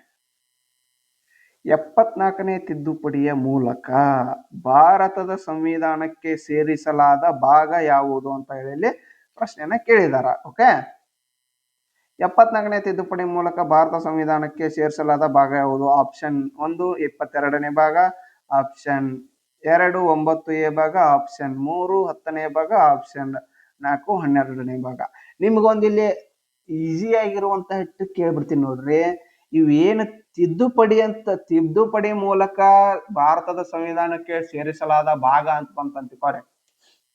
Okay, ಬಂತಂತಂದ್ರ ಈಗ ಫಾರ್ ಎಕ್ಸಾಂಪಲ್ 22ನೇ ಭಾಗ ಅಂತ ಐತೆ, ಇದು ಸಂವಿಧಾನದಲ್ಲಿ ಮೂಲವಾಗಿರುವಂತಹ ಭಾಗ. 10ನೇ ಭಾಗ ಅಂತ ಐತೆ, ಇದು ಮೂಲವಾಗಿರುವಂತಹ ಭಾಗ. 12ನೇ ಭಾಗ ಅಂತ ಐತಿ, ಇದು ಮೂಲವಾಗಿರುವಂತಹ ಭಾಗ. ಇಲ್ಲಿ 9ರ ಮುಂದೆ A ಅಂತ ಬಂತಿಲ್ರಿ. ಓಕೆ, ಈಗ ಫಾರ್ ಎಕ್ಸಾಂಪಲ್ ಈಗ ನೆಕ್ಸ್ಟ್ 9B ಭಾಗ ಅಂತ ಬರ್ತದ. 9B ಭಾಗ ಅನ್ನೋದು ಕೂಡ ಏನು ಒಂದು ತಿದ್ದುಪಡಿಯ ಮೂಲಕ ಸೇರಿಸಲಾದ ಭಾಗ. ಓಕೆ, ಬರೀ 9 ಬಂತಂತಿಕೋರಿ. 9ನೇ ಭಾಗನು ಆಕ್ಚುಲಿ ಇದು ಪಂಚಾಯತಿಯನ್ನು 1993ರ 73ನೇ ತಿದ್ದುಪಡಿ ಮೂಲಕ ಯಾಡ್ ಮಾಡ್ಯಾರ. ಮೂಲವಾಗಿ 9ನೇ ಭಾಗ ಬೇರೆ ಇತ್ತು. ಹಂಗಂತೇಳಿ ಇದು A B ಈ ತರ ಯಾವ್ದು ಬರ್ತೈತಿ ನೋಡ್ರಿ, ಇದನ್ನ ತಿದ್ದುಪಡಿಯ ಮೂಲಕ ಹೊಸದಾಗಿ ಸೇರಿಸಲಾದ ಭಾಗನೇ. ಓಕೆ, ಇಲ್ಲಿ ನೀವು ಎಲಿಮಿನೇಷನ್ ಮಾಡಬಹುದು. ಓಕೆ, ಇದು ಅಲ್ಲ ಮೂಲವಾಗಿರುವಂತ ಭಾಗ, ಇವು ಮೂಲವಾಗಿರುವಂತ ಭಾಗ ಅಂತೇಳಿ ಎಲಿಮಿನೇಷನ್ ಮಾಡಬಹುದು. ಓಕೆ, ಫಾರ್ ಎಕ್ಸಾಂಪಲ್ ಈಗ ಬರೀ ಇಲ್ಲಿ 9 ಅಂತ ಕೊಟ್ಟಿದ್ರ ಅಂದ್ರೆ ನೀವು ಅದನ್ನ ಎಲಿಮಿನೇಷನ್ ಮಾಡೋದು ಕಷ್ಟ ಆಗತ್ತ. ಬಟ್ ಅದನ್ನ ಬಿಟ್ಟು ಕ್ಯಾಸ್ A B ಈ ತರ ಏನಾದ್ರು ಬಂತಂದ್ರೆ ನೀವು ಈಸಿಯಾಗಿ ಎಲಿಮಿನೇಷನ್ ಮಾಡಬಹುದು. ಆದ್ದರಿಂದ ಇದಕ್ಕೆ ಸರಿಯಾದ ಉತ್ತರ 9A ಭಾಗ ನೋಡ್ರಿ. ಓಕೆ ಓಕೆ 9A ಭಾಗ ಅಂತಂತಂದ್ರೆ ಈ 9A ಭಾಗ ಅನ್ನೋದು ಎದ್ರ ಬಗ್ಗೆ ಹೇಳ್ತದಪ್ಪ ಅಂತಂತಂದ್ರೆ ಮುನ್ಸಿಪಾಲಿಟಿಗಳು. ಓಕೆ, ಮುನ್ಸಿಪಾಲಿಟಿಗಳ ಬಗ್ಗೆ ಈ 9A ಭಾಗ ಹೇಳ್ತದ. ಓಕೆ, ಈ 9A ಭಾಗದಲ್ಲಿ ಮುನ್ಸಿಪಾಲಿಟಿಗಳ ಬಗ್ಗೆ ಯಾಡ್ ಮಾಡಲಾಗಿದೆ. ಓಕೆ, ಎಷ್ಟರಿಂದ ಎಷ್ಟನೇ ವಿಧಿಯವರೆಗೆ ಅದಾವು 9ನೇ A ಭಾಗದಲ್ಲಿ ಅಂತಂದ್ರೆ 243 P ವಿಧಿಯಿಂದ 243 ZG ವಿಧಿಯವರೆಗೂ ಈ 9A ಭಾಗದಲ್ಲಿ ಮುನ್ಸಿಪಾಲಿಟಿಗಳ ಬಗ್ಗೆ ಏನಪ್ಪಾ ಅಂತಂತಂದ್ರೆ ಯಾಡ್ ಮಾಡಿದ್ದಾರೆ. ಈ 74ನೇ ತಿದ್ದುಪಡಿ ಎಷ್ಟರಲ್ಲಿ ಆಯ್ತು ಅಂತಂತಂದ್ರೆ 1993ರಲ್ಲಿ ಅನ್ನೋದು ನೆನಪಿಟ್ಕೋಬೇಕು ನೋಡ್ರಿ ನೀವು. ಓಕೆ, ದೆನ್ ನೆಕ್ಸ್ಟ್ ಮುಂದಿನ ಪ್ರಶ್ನೆ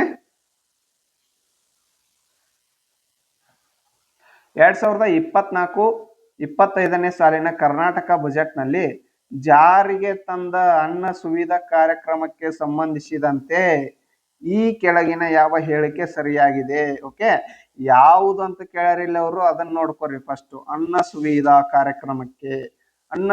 ಕಾರ್ಯಕ್ರಮಕ್ಕೆ ಸಂಬಂಧಪಟ್ಟಂತೆ ಇಲ್ಲಿ ಕೇಳಿದಾರೆ ಅವರು. ಓಕೆ, ಆಪ್ಷನ್ ನೋಡ್ಕೊರಿ. ಹಿರಿಯ ನಾಗರಿಕರಿಗೆ ಮನೆ ಬಾಗಿಲಿಗೆ ಉಚಿತವಾಗಿ ಆಹಾರ ವಸ್ತುಗಳನ್ನು ಪೂರೈಸುವ ಮನೆ ವಿತರಣೆ ಅಪ್ಲಿಕೇಶನ್ ಮಹಿಳೆಯರಿಗೆ ಮನೆ ಬಾಗಿಲಿಗೆ ಉಚಿತವಾಗಿ ಆಹಾರ ವಸ್ತುಗಳನ್ನು ಪೂರೈಸುವ ಮನೆ ವಿತರಣೆ ಅಪ್ಲಿಕೇಶನ್, ಮಕ್ಕಳಿಗೆ ಮನೆ ಬಾಗಿಲಿಗೆ ಉಚಿತವಾಗಿ ಬಟ್ಟೆಗಳನ್ನು ಪೂರೈಸುವ ಮನೆ ವಿತರಣೆ ಅಪ್ಲಿಕೇಶನ್, ಹಿರಿಯ ನಾಗರಿಕರಿಗೆ ಮನೆ ಬಾಗಿಲಿಗೆ ಉಚಿತವಾದ ಔಷಧಿಯನ್ನು ಪೂರೈಸುವ ಮನೆ ವಿತರಣೆ ಅಪ್ಲಿಕೇಶನ್. ಓಕೆ, ಇದಕ್ಕೆ ಸರಿಯಾದ ಉತ್ತರ ಯಾವ್ದಪ್ಪ ಅಂತಂತಂದ್ರೆ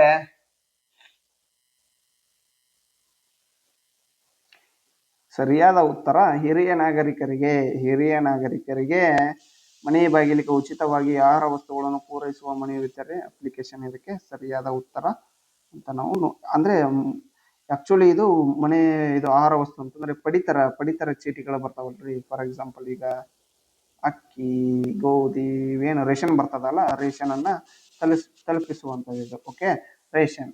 ಓಕೆ, ಇದನ್ನ ಯಾಕೆ ಮಾಡಿದಾರಪ್ಪ ಅಂತಂತಂದ್ರೆ ಈಗ ಹಿರಿಯ ನಾಗರಿಕರಿಗೆ ಅವರಿಗೆ ಅಡ್ಡಾಡಕ್ಕಾಗಲ್ಲ. ಓಕೆ, ಅವರಿಗೆ ಈಸಿಯಾಗಿ ಇದು ಏನು ನ್ಯಾಯಬೆಲೆ ಅಂಗಡಿಗೆ ಹೋಗಿ ರೇಷನ್ ತರಕ್ಕಾಗಲ್ಲಪ್ಪ ಅಂದ ಕಾರಣಕ್ಕೋಸ್ಕರ ಅವರಿಗೆ ಉಚಿತವಾಗಿ ಮನೆ ಬಾಗಿಲಿಗೆ ಪೂರೈಸುವಂತ ಒಂದು ಅಪ್ಲಿಕೇಶನ್ ಆಗಿದೆ. ಓಕೆ, ಒಳ್ಳೆಯ ಉದ್ದೇಶ ಅಂತ ನಾವು ಇದನ್ನ ನೋಡ್ಕೋಬಹುದು. ಓಕೆ, ಮುಂದಿನ ಪ್ರಶ್ನೆಯನ್ನ ನೋಡೋಣ ಬನ್ನಿ. ಸಂವಿಧಾನದ ಯಾವ ತಿದ್ದುಪಡಿಯ ಮೂಲಕ ಆರ್ಥಿಕವಾಗಿ ಹಿಂದುಳಿದ ವರ್ಗಗಳಿಗೆ 10% ಮೀಸಲಾತಿ ನೀಡಲಾಗಿದೆ ಅಂತ ಕೇಳಿದ್ದಾರೆ ಇಲ್ಲಿ. ಓಕೆ, ಆಪ್ಷನ್ 1 102ನೇ ತಿದ್ದುಪಡಿ, 103ನೇ ತಿದ್ದುಪಡಿ, 104ನೇ ತಿದ್ದುಪಡಿ, 105ನೇ ತಿದ್ದುಪಡಿ. ಓಕೆ, ಇಲ್ಲಿ ಏನು ನಿಮಗೊಂದು ಆಕ್ಚುಲಿ ಒಂದು ಕ್ವಶನ್ ಪೇಪರ್ ಅನಲೈಸೇಷನ್ ಮಾಡುವಾಗ ಈಗ ನಿಮಗೆ ಜಸ್ಟ್ ಫಾರ್ ಎಕ್ಸಾಂಪಲ್ ನಿಮಗೆ ಒಂದು ಕ್ವಶನ್ ಕೇಳಾರ ಅಂತ ಕೂಡ ಅದು ಒಂದ ಮೇನ್ ಇಂಪಾರ್ಟೆಂಟ್ ಅಂತ ತಿಳ್ಕೊಬೇಡ್ರಿ ನೀವು. ಓಕೆ, ಈಗ ಫಾರ್ ಎಕ್ಸಾಂಪಲ್ ಈಗ ಇಲ್ಲಿ ಸ್ವಿಟ್ಜರ್ಲ್ಯಾಂಡ್, ರಷ್ಯಾ, US ಅಂತ ಕೊಟ್ಟಿದ್ದಾರೆ. ಇಲ್ಲಿ ಏನು ನೀವು ಓಕೆ ಜಾಸ್ತಿ ಇದರ ಬಗ್ಗೆ ತಲೆ ಕೆಡಿಸ್ಕೊಳ್ಳುವಂತ ಅವಶ್ಯಕತೆ ಇಲ್ಲ. ಈಗ ಇಲ್ಲಿ 102ನೇ ತಿದ್ದುಪಡಿ, 104, 103, 105 ಕೊಟ್ಟಾರಲ್ಲ, ಇದರ ಬಗ್ಗೆ ನೀವು ತಲೆ ಕೆಡಿಸ್ಕೊಂಡು ಇವು ಯಾವ ತಿದ್ದುಪಡಿ ಎದಕ್ಕೆ ಸಂಬಂಧಪಟ್ಟ ಅನ್ನೋದು ನೀವು ನೋಡ್ಕೋಬೇಕಾಗತ್ತಾ. ಓಕೆ, ಇವು ಏನಪ್ಪಾ ಅಂತಂದ್ರೆ ಈ ತಿದ್ದುಪಡಿ ಇಲ್ಲಿ ಕೊಟ್ಟಾರಪ್ಪ ಅಂತಂತಂದ್ರೆ ಇವು ಎಕ್ಸಾಮಿಗೆ ಕ್ವಶನ್ ಪೇಪರ್ ತೆಗೆಯುವಂತವರ ತಲೆಯಲ್ಲಿ ಮುಂದೆ ಕೇಳಬಹುದಾದ ಪ್ರಶ್ನೆಗಳಂತ ಹೇಳಿ ನೀವು ತಿಳ್ಕೊಂಡ್ಬಿಡ್ಬೇಕು ನೋಡ್ರಿ. ಓಕೆ, ಇದಕ್ಕೆ ಸರಿಯಾದ ಉತ್ತರ ಯಾವ್ದಂತಂದ್ರೆ 103ನೇ ತಿದ್ದುಪಡಿ. ಓಕೆ, ಈ 103ನೇ ತಿದ್ದುಪಡಿ ಯಾವಾಗ ಜಾರಿಗೆ ಬರ್ತದ ಅಂತಂದ್ರೆ 2019ರಲ್ಲಿ ಜಾರಿಗೆ ಬರ್ತದ ನೋಡ್ರಿ. ಓಕೆ, ಆರ್ಥಿಕವಾಗಿ ಹಿಂದುಳಿದ ವರ್ಗಗಳಿಗೆ 10% ಮೀಸಲಾತಿಯನ್ನ ನೀಡುವುದು ಅಂದ್ರೆ ಎಕನಾಮಿಕಲ್ ವೀಕರ್ ಸೆಕ್ಷನ್ ಅಂತ ಬರ್ತದೆ ನೋಡ್ರಿ. ಅವರಿಗೆ 10% ರಿಸರ್ವೇಶನ್ ಕೊಡ್ತಾರೆ ಇಲ್ಲಿ. ಓಕೆ, ದೆನ್ ಅದೇ ರೀತಿ 102ನೇ ತಿದ್ದುಪಡಿ ಎದಕ್ಕೆ ಸಂಬಂಧಪಟ್ಟದಪ್ಪ ಅಂತಂದ್ರೆ ರಾಷ್ಟ್ರೀಯ ಅಂತಂದ್ರೆ ರಾಷ್ಟ್ರ ಕೆಳಗಡೆ ತಗೊಂತೀವಿ ನೋಡ್ರಿ. ರಾಷ್ಟ್ರೀಯ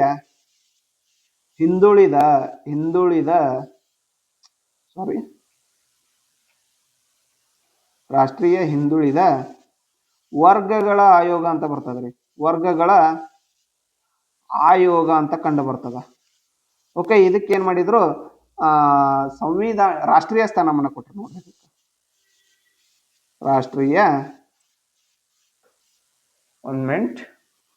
ಅದು ಆಕ್ಚುಲಿ ರಾಷ್ಟ್ರೀಯ ಅಲ್ರಿ, ಸಂವಿಧಾನಾತ್ಮಕ ಸ್ಥಾನಮಾನ ಕರೆಕ್ಟ್ ಇತ್ತು. ಓಕೆ, ಇದೇನು 102ನೇ ತಿದ್ದುಪಡಿಯ ಮೂಲಕ ರಾಷ್ಟ್ರೀಯ ಹಿಂದುಳಿದ ವರ್ಗಗಳ ಆಯೋಗಕ್ಕೆ ಏನ್ ಮಾಡಿದ್ರಿ ಸಂವಿಧಾನಾತ್ಮಕ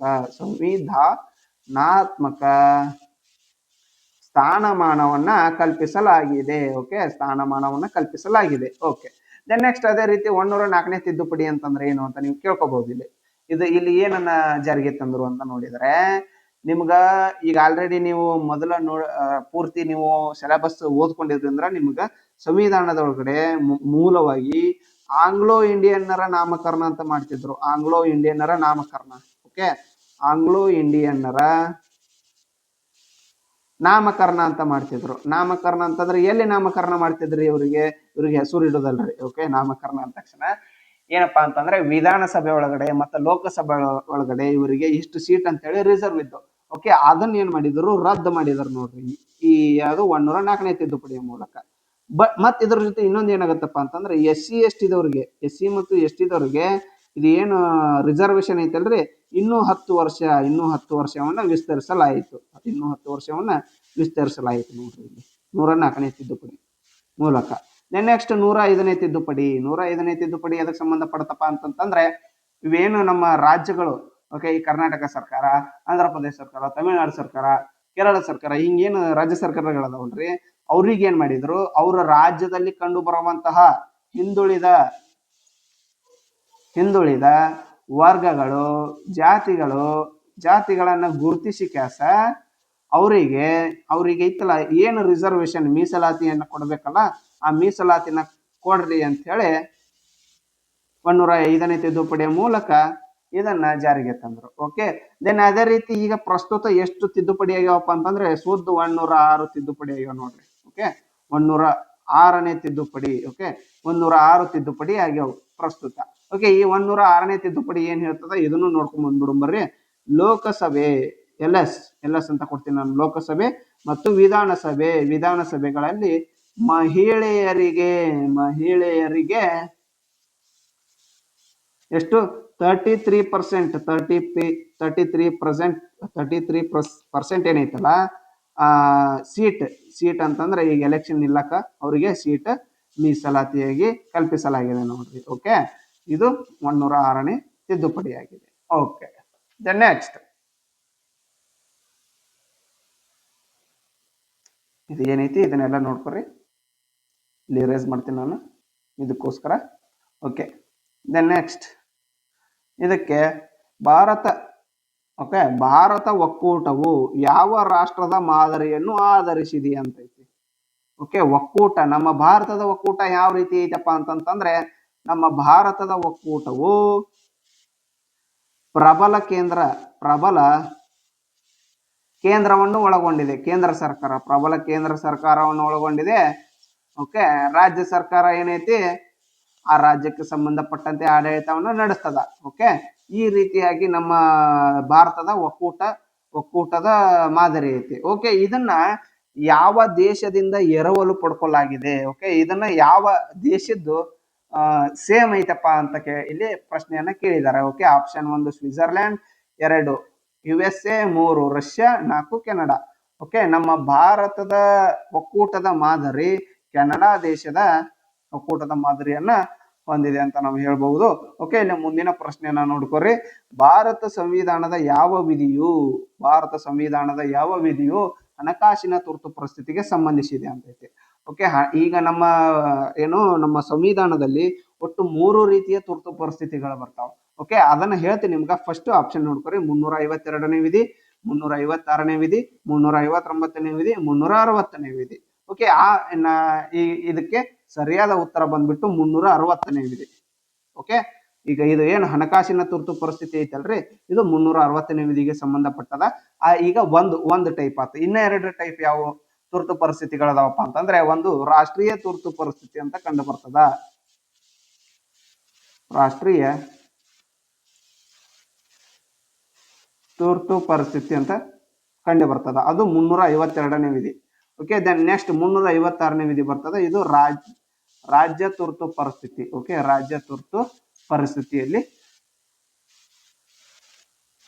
ರಾಜ್ಯ ತುರ್ತು ಪರಿಸ್ಥಿತಿಗೆ ಸಂಬಂಧಪಟ್ಟಿದೆ ಏನು 356ನೇ ವಿಧಿ. ಓಕೆ, ಇವು ಏನದಾವಲ್ಲ, ರಾಷ್ಟ್ರೀಯ ತುರ್ತು ಪರಿಸ್ಥಿತಿ, ರಾಜ್ಯ ತುರ್ತು ಪರಿಸ್ಥಿತಿ ಮತ್ತು ಹಣಕಾಸಿನ ತುರ್ತು ಪರಿಸ್ಥಿತಿ ಏನದಾವಲ್ಲ, ಇವು 3 ನಮ್ಮ ಸಂವಿಧಾನದಲ್ಲಿರುವಂತಹ ತುರ್ತು ಪರಿಸ್ಥಿತಿಗಳಾಗಿವೆ ಅಂತ ನಾವು ಹೇಳ್ಬಹುದು. ಓಕೆ, ಈ ಏನು ತುರ್ತು ಪರಿಸ್ಥಿತಿಗಳು ಕಂಡು ಬರ್ತಾವಲ್ಲ, ಇವು 3 ಎಷ್ಟನೇ ಭಾಗದಲ್ಲಿ ಕಂಡು ಬರ್ತಾವಪ್ಪ ಅಂತಂದ್ರೆ, ನಮ್ಮ ಸಂವಿಧಾನದ 18ನೇ ಭಾಗದಲ್ಲಿ ಕಂಡು ಬರ್ತಾವ. ಎಷ್ಟರಲ್ಲಿ? 18ನೇ ಭಾಗದಲ್ಲಿ. ಓಕೆ, ಈ ತುರ್ತು ಪರಿಸ್ಥಿತಿಗಳ ಬಗ್ಗೆ ಐತಲ್ರಿ, ಹೇಳಿಕೆ ಥ್ರೂ ಪ್ರಶ್ನೆಗಳನ್ನ ಕೇಳ್ತಾರ. ಓಕೆ, ಆದ್ರಿಂದ ನೀವು ಇವನ್ನ ಸಂವಿಧಾನದ ಏನು ಈ ಭಾಗ ಐತಲ್ಲ 18ನೇ ಭಾಗವನ್ನ ಇನ್ ಡೆಪ್ತ್ ಆಗಿ ನೀವು ಓದ್ಕೋಬೇಕಾಗತ್ತ. Okay, the next question. Bharat ಸಂವಿಧಾನದ ಯಾವ ವಿಧಿಯ ರಾಜ್ಯಪಾಲರ ಹುದ್ದೆಗೆ ಅವಕಾಶ ಕಲ್ಪಿಸಿಕೊಟ್ಟಿದೆ ಅಂತ ಕೇಳಿದಾರೆ. ಇಲ್ಲಿ ರಾಜ್ಯಪಾಲರಿಗೆ ಸಂಬಂಧಪಟ್ಟಂತ ವಿಧಿ ಯಾವುದು ಅಂತ ಕೇಳ್ಯಾರ. ಓಕೆ, ಆಪ್ಷನ್ 1 154ನೇ ವಿಧಿ, 2 155ನೇ ವಿಧಿ, 3 153, 4 156. ಓಕೆ, ಇದಕ್ಕೆ ಸರಿಯಾದ ಉತ್ತರ ಬಂದ್ಬಿಟ್ಟು 153ನೇ ವಿಧಿ ನೋಡ್ರಿ. 153ನೇ ವಿಧಿ. ಓಕೆ, ಇಲ್ಲಿ 153ನೇ ವಿಧಿಯು ರಾಜ್ಯಪಾಲರ ಹುದ್ದೆಗೆ ಅವಕಾಶ ಕಲ್ಪಿಸಿಕೊಟ್ಟಿದೆ. ನೆಕ್ಸ್ಟ್ 154ನೇ ವಿಧಿ ಏನ್ ಹೇಳ್ತದ, 155ನೇ ವಿಧಿ, 156ನೇ ವಿಧಿ, ಇವನು ಕೂಡ ನೀವು ನೋಡ್ಕೋಬೇಕಾಗತ್ತ. ಓಕೆ, ಓಕೆ ದೆನ್ ನೆಕ್ಸ್ಟ್ 154ನೇ ವಿಧಿ ಏನ್ ಹೇಳ್ತದಪ್ಪ ಅಂತಂದ್ರ ಈ ರಾಜ್ಯಪಾಲರು ಏನದಾರಲ್ರಿ ಅವರು ರಾಜ್ಯದ ಕಾರ್ಯಾಂಗೀಯ ಅಧಿಕಾರಿಯಾಗಿರುತ್ತಾರೆ. ಯಾರು? ರಾಜ್ಯಪಾಲರು ಆ ರಾಜ್ಯದ ಕಾರ್ಯಾಂಗೀಯ ಅಧಿಕಾರಿಯಾಗಿರ್ತದ ಅಂತ ಹೇಳಿ 154ನೇ ವಿಧಿ ಹೇಳ್ತದ. ಓಕೆ ದೆನ್ ನೆಕ್ಸ್ಟ್ 155ನೇ ವಿಧಿ ಏನ್ ಹೇಳ್ತದಪ್ಪ ಅಂತಂದ್ರೆ ರಾಜ್ಯಪಾಲರ ನೇಮಕ ನೇಮಕವನ್ನು ಯಾರು ಮಾಡ್ತಾರ್ರಿ? ಓಕೆ ರಾಷ್ಟ್ರಪತಿಗಳು ಇವರನ್ನ ನೇಮಕ ಮಾಡ್ತಾರ. ಓಕೆ ನೆಕ್ಸ್ಟ್ 156ನೇ ವಿಧಿ ಏನ್ ಹೇಳ್ತದಪ್ಪ ಅಂತಂದ್ರೆ ರಾಜ್ಯಪಾಲರ ಅಧಿಕಾರಾವಧಿ. ಓಕೆ ರಾಜ್ಯಪಾಲರ ಅಧಿಕಾರಾವಧಿ ಬಗ್ಗೆ 156ನೇ ವಿಧಿ ಹೇಳ್ತದ. ಓಕೆ ಹಂಗಾದ್ರೆ ರಾಜ್ಯಪಾಲರ ಅಧಿಕಾರಾವಧಿ ಎಷ್ಟು ವರ್ಷ ಅಂತ ಹೇಳಿ ಕೇಳಿದ್ರ ಈಗ ಆಲ್ರೆಡಿ ನೀವು ನೋಡಿರ್ಬೋದು ರಾಷ್ಟ್ರಪತಿಗಳ ಅಧಿಕಾರಾವಧಿ 5 ವರ್ಷ. ಓಕೆ ಹಿಂಗ ಪ್ರಧಾನಮಂತ್ರಿಗಳ ಅಧಿಕಾರಾವಧಿ ಈ ರೀತಿ ಎಲ್ಲ ನೀವು ನೋಡ್ಕೊಂಡಿರ್ತೀರಿ. ಅದೇ ರೀತಿ ಗವರ್ನರ್ ಅಧಿಕಾರಾವಧಿ ಬಂದ್ಬಿಟ್ಟು ಅಂದ್ರೆ ರಾಜ್ಯಪಾಲರ ಅಧಿಕಾರಾವಧಿ ಬಂದ್ಬಿಟ್ಟು ಇವ್ರದ್ದು ಎಷ್ಟು ವರ್ಷ ಅಂತೇಳಿ ಎಲ್ಲೂ ಮೆನ್ಷನ್ ಮಾಡಿಲ್ಲ. ಓಕೆ ರಾಷ್ಟ್ರಪತಿಯ ಇಚ್ಛೆ ಇರುವವರೆಗೂ ರಾಜ್ಯಪಾಲರು ಅಧಿಕಾರಾವಧಿಯಲ್ಲಿ ಇರ್ತಾರ ಅಂತ ನಾವು ನೋಡ್ಕೋಬಹುದು. ಓಕೆ ಮುಂದಿನ ಪ್ರಶ್ನೆ, ರಾಜ್ಯ ಮಂತ್ರಿ ಮಂಡಲದಲ್ಲಿ ಇರಬಹುದಾದ ಗರಿಷ್ಠ ಮಂತ್ರಿಗಳ ಸಂಖ್ಯೆ ಸೇರಿದಂತೆ. ಓಕೆ ಆಪ್ಷನ್ ನೋಡ್ಕೊರಿ. ರಾಜ್ಯ ವಿಧಾನಸಭೆಯ ಒಟ್ಟು ಸದಸ್ಯರ ಸಂಖ್ಯೆಯ 10% ಮೀರುವಂತಿಲ್ಲ ಅಂತ ಕೊಟ್ಟಿದ್ದಾರೆ.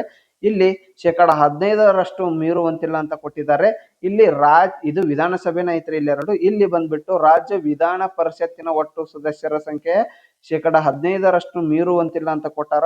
ಇಲ್ಲಿ ಲೋಕಸಭೆಯ ಒಟ್ಟು ಸದಸ್ಯರ ಸಂಖ್ಯೆಯ 15% ಮೀರುವಂತಿಲ್ಲ ಇಲ್ಲಿ ಕೊಟ್ಟಿದ್ದಾರೆ.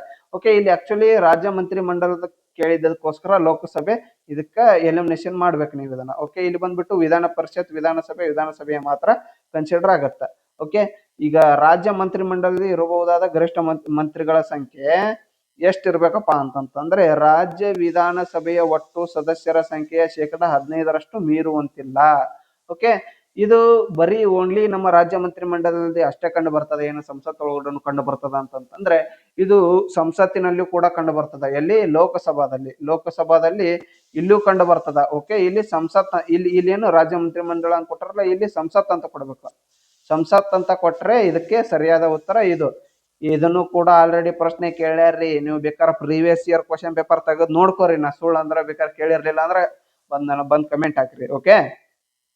ಓಕೆ ಇಲ್ಲಿ ರಾಜ್ಯ ವಿಧಾನಸಭೆಯ ಸದಸ್ಯರ ಒಟ್ಟು ಸದಸ್ಯರ ಸಂಖ್ಯೆ 15% ಮೀರುವಂತಿಲ್ಲ. ಓಕೆ ಇವೆರಡನ್ನ ಕೂಡ 9ನೇ ತಿದ್ದುಪಡಿಯ ಮೂಲಕ ಈ ರೀತಿ ರೂಲ್ಸ್ ಅನ್ನ ಯಾಡ್ ಮಾಡಲಾಗಿದೆ. ಓಕೆ ಎಷ್ಟನೇ ತಿದ್ದುಪಡಿಯ ಮೂಲಕ? 9ನೇ ತಿದ್ದುಪಡಿಯ ಮೂಲಕ 2004ರಲ್ಲಿ ಯಾಡ್ ಮಾಡಲಾಗಿದೆ. ಓಕೆ ದೆನ್ ನೆಕ್ಸ್ಟ್, ಭಾರತ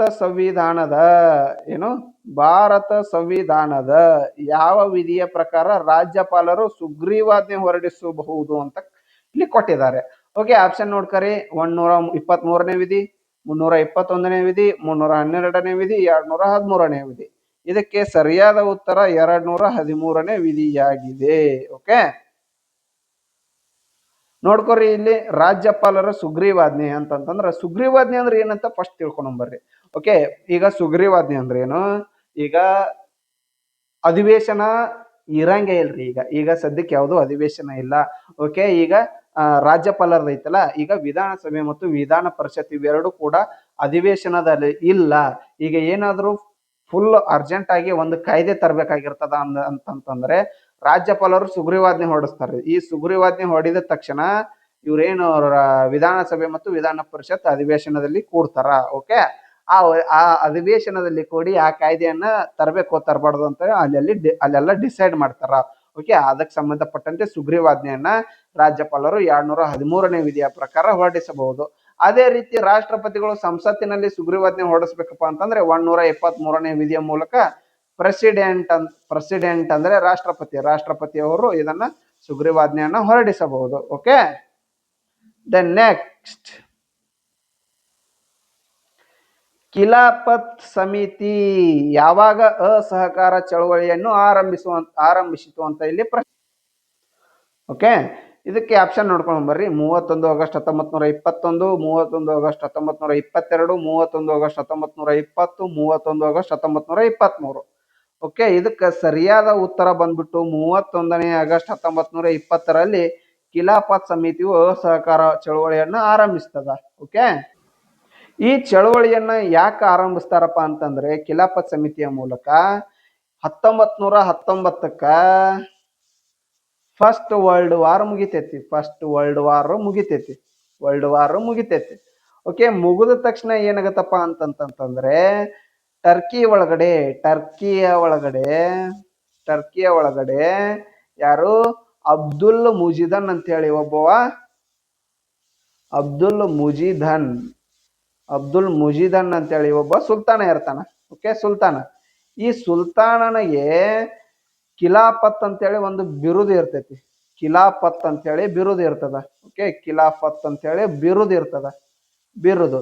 ಈ ಬಿರುದನ್ನ ಏನು ಇವರು 1ನೇ ವರ್ಲ್ಡ್ ವಾರ್ ನಲ್ಲಿ ಸೋತಿದ್ದಕ್ಕಾಗಿ ಬ್ರಿಟಿಷರ್ ಐತಲ್ಲ ಆ ಬಿರುದನ್ನ ರದ್ದುಪಡಿಸ್ತಾರ.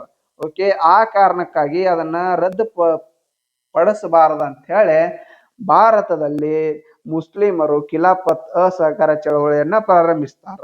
ಓಕೆ, ಈ ಖಿಲಾಫತ್ ಸಮಿತಿ ಇದು ಏನು ಅಸಹಕಾರ ಚಳವಳಿ ನಡೆಸ್ತದಲ್ಲ, ಅದಕ್ಕೋಸ್ಕರ ಯಾರ ಬೆಂಬಲ ಇರ್ತೈತಪ್ಪ ಅಂದ್ರೆ ಮುಖ್ಯವಾಗಿ ಮಹಾತ್ಮ ಗಾಂಧೀಜಿ ಅಂತಂದ್ರೆ ಇದು ಮೋಹನ್ ದಾಸ್ ಕರಮ್ಚಂದ್ರ ಗಾಂಧಿ ಅಂದಂಗ. ಓಕೆ, ಇದನ್ನ ಶಾರ್ಟ್ ಕಟ್ ಆಗಿ ಬರಿತೀನಿ ನೋಡ್ಕೊರಿ. ಇವರು ಇದಕ್ಕೆ ಬೆಂಬಲ ಸೂಚಿಸ್ತಾರ. ಓಕೆ, ಈ ಖಿಲಾಫತಿ ಚಳುವಳಿಯ ನೇತೃತ್ವ ವಹಿಸಿದವರು ಯಾರಪ್ಪ ಅಂತಂದ್ರೆ ನೇತೃತ್ವವನ್ನು ವಹಿಸಿದವರು ಯಾರ್ಯಾರು ಅಂತ ಪ್ರಶ್ನೆ ಕೇಳಿದ್ರೆ ನೋಡ್ಕೊರಿ ಇಲ್ಲಿ. ಮೊಹಮ್ಮದ್ ಅಲಿ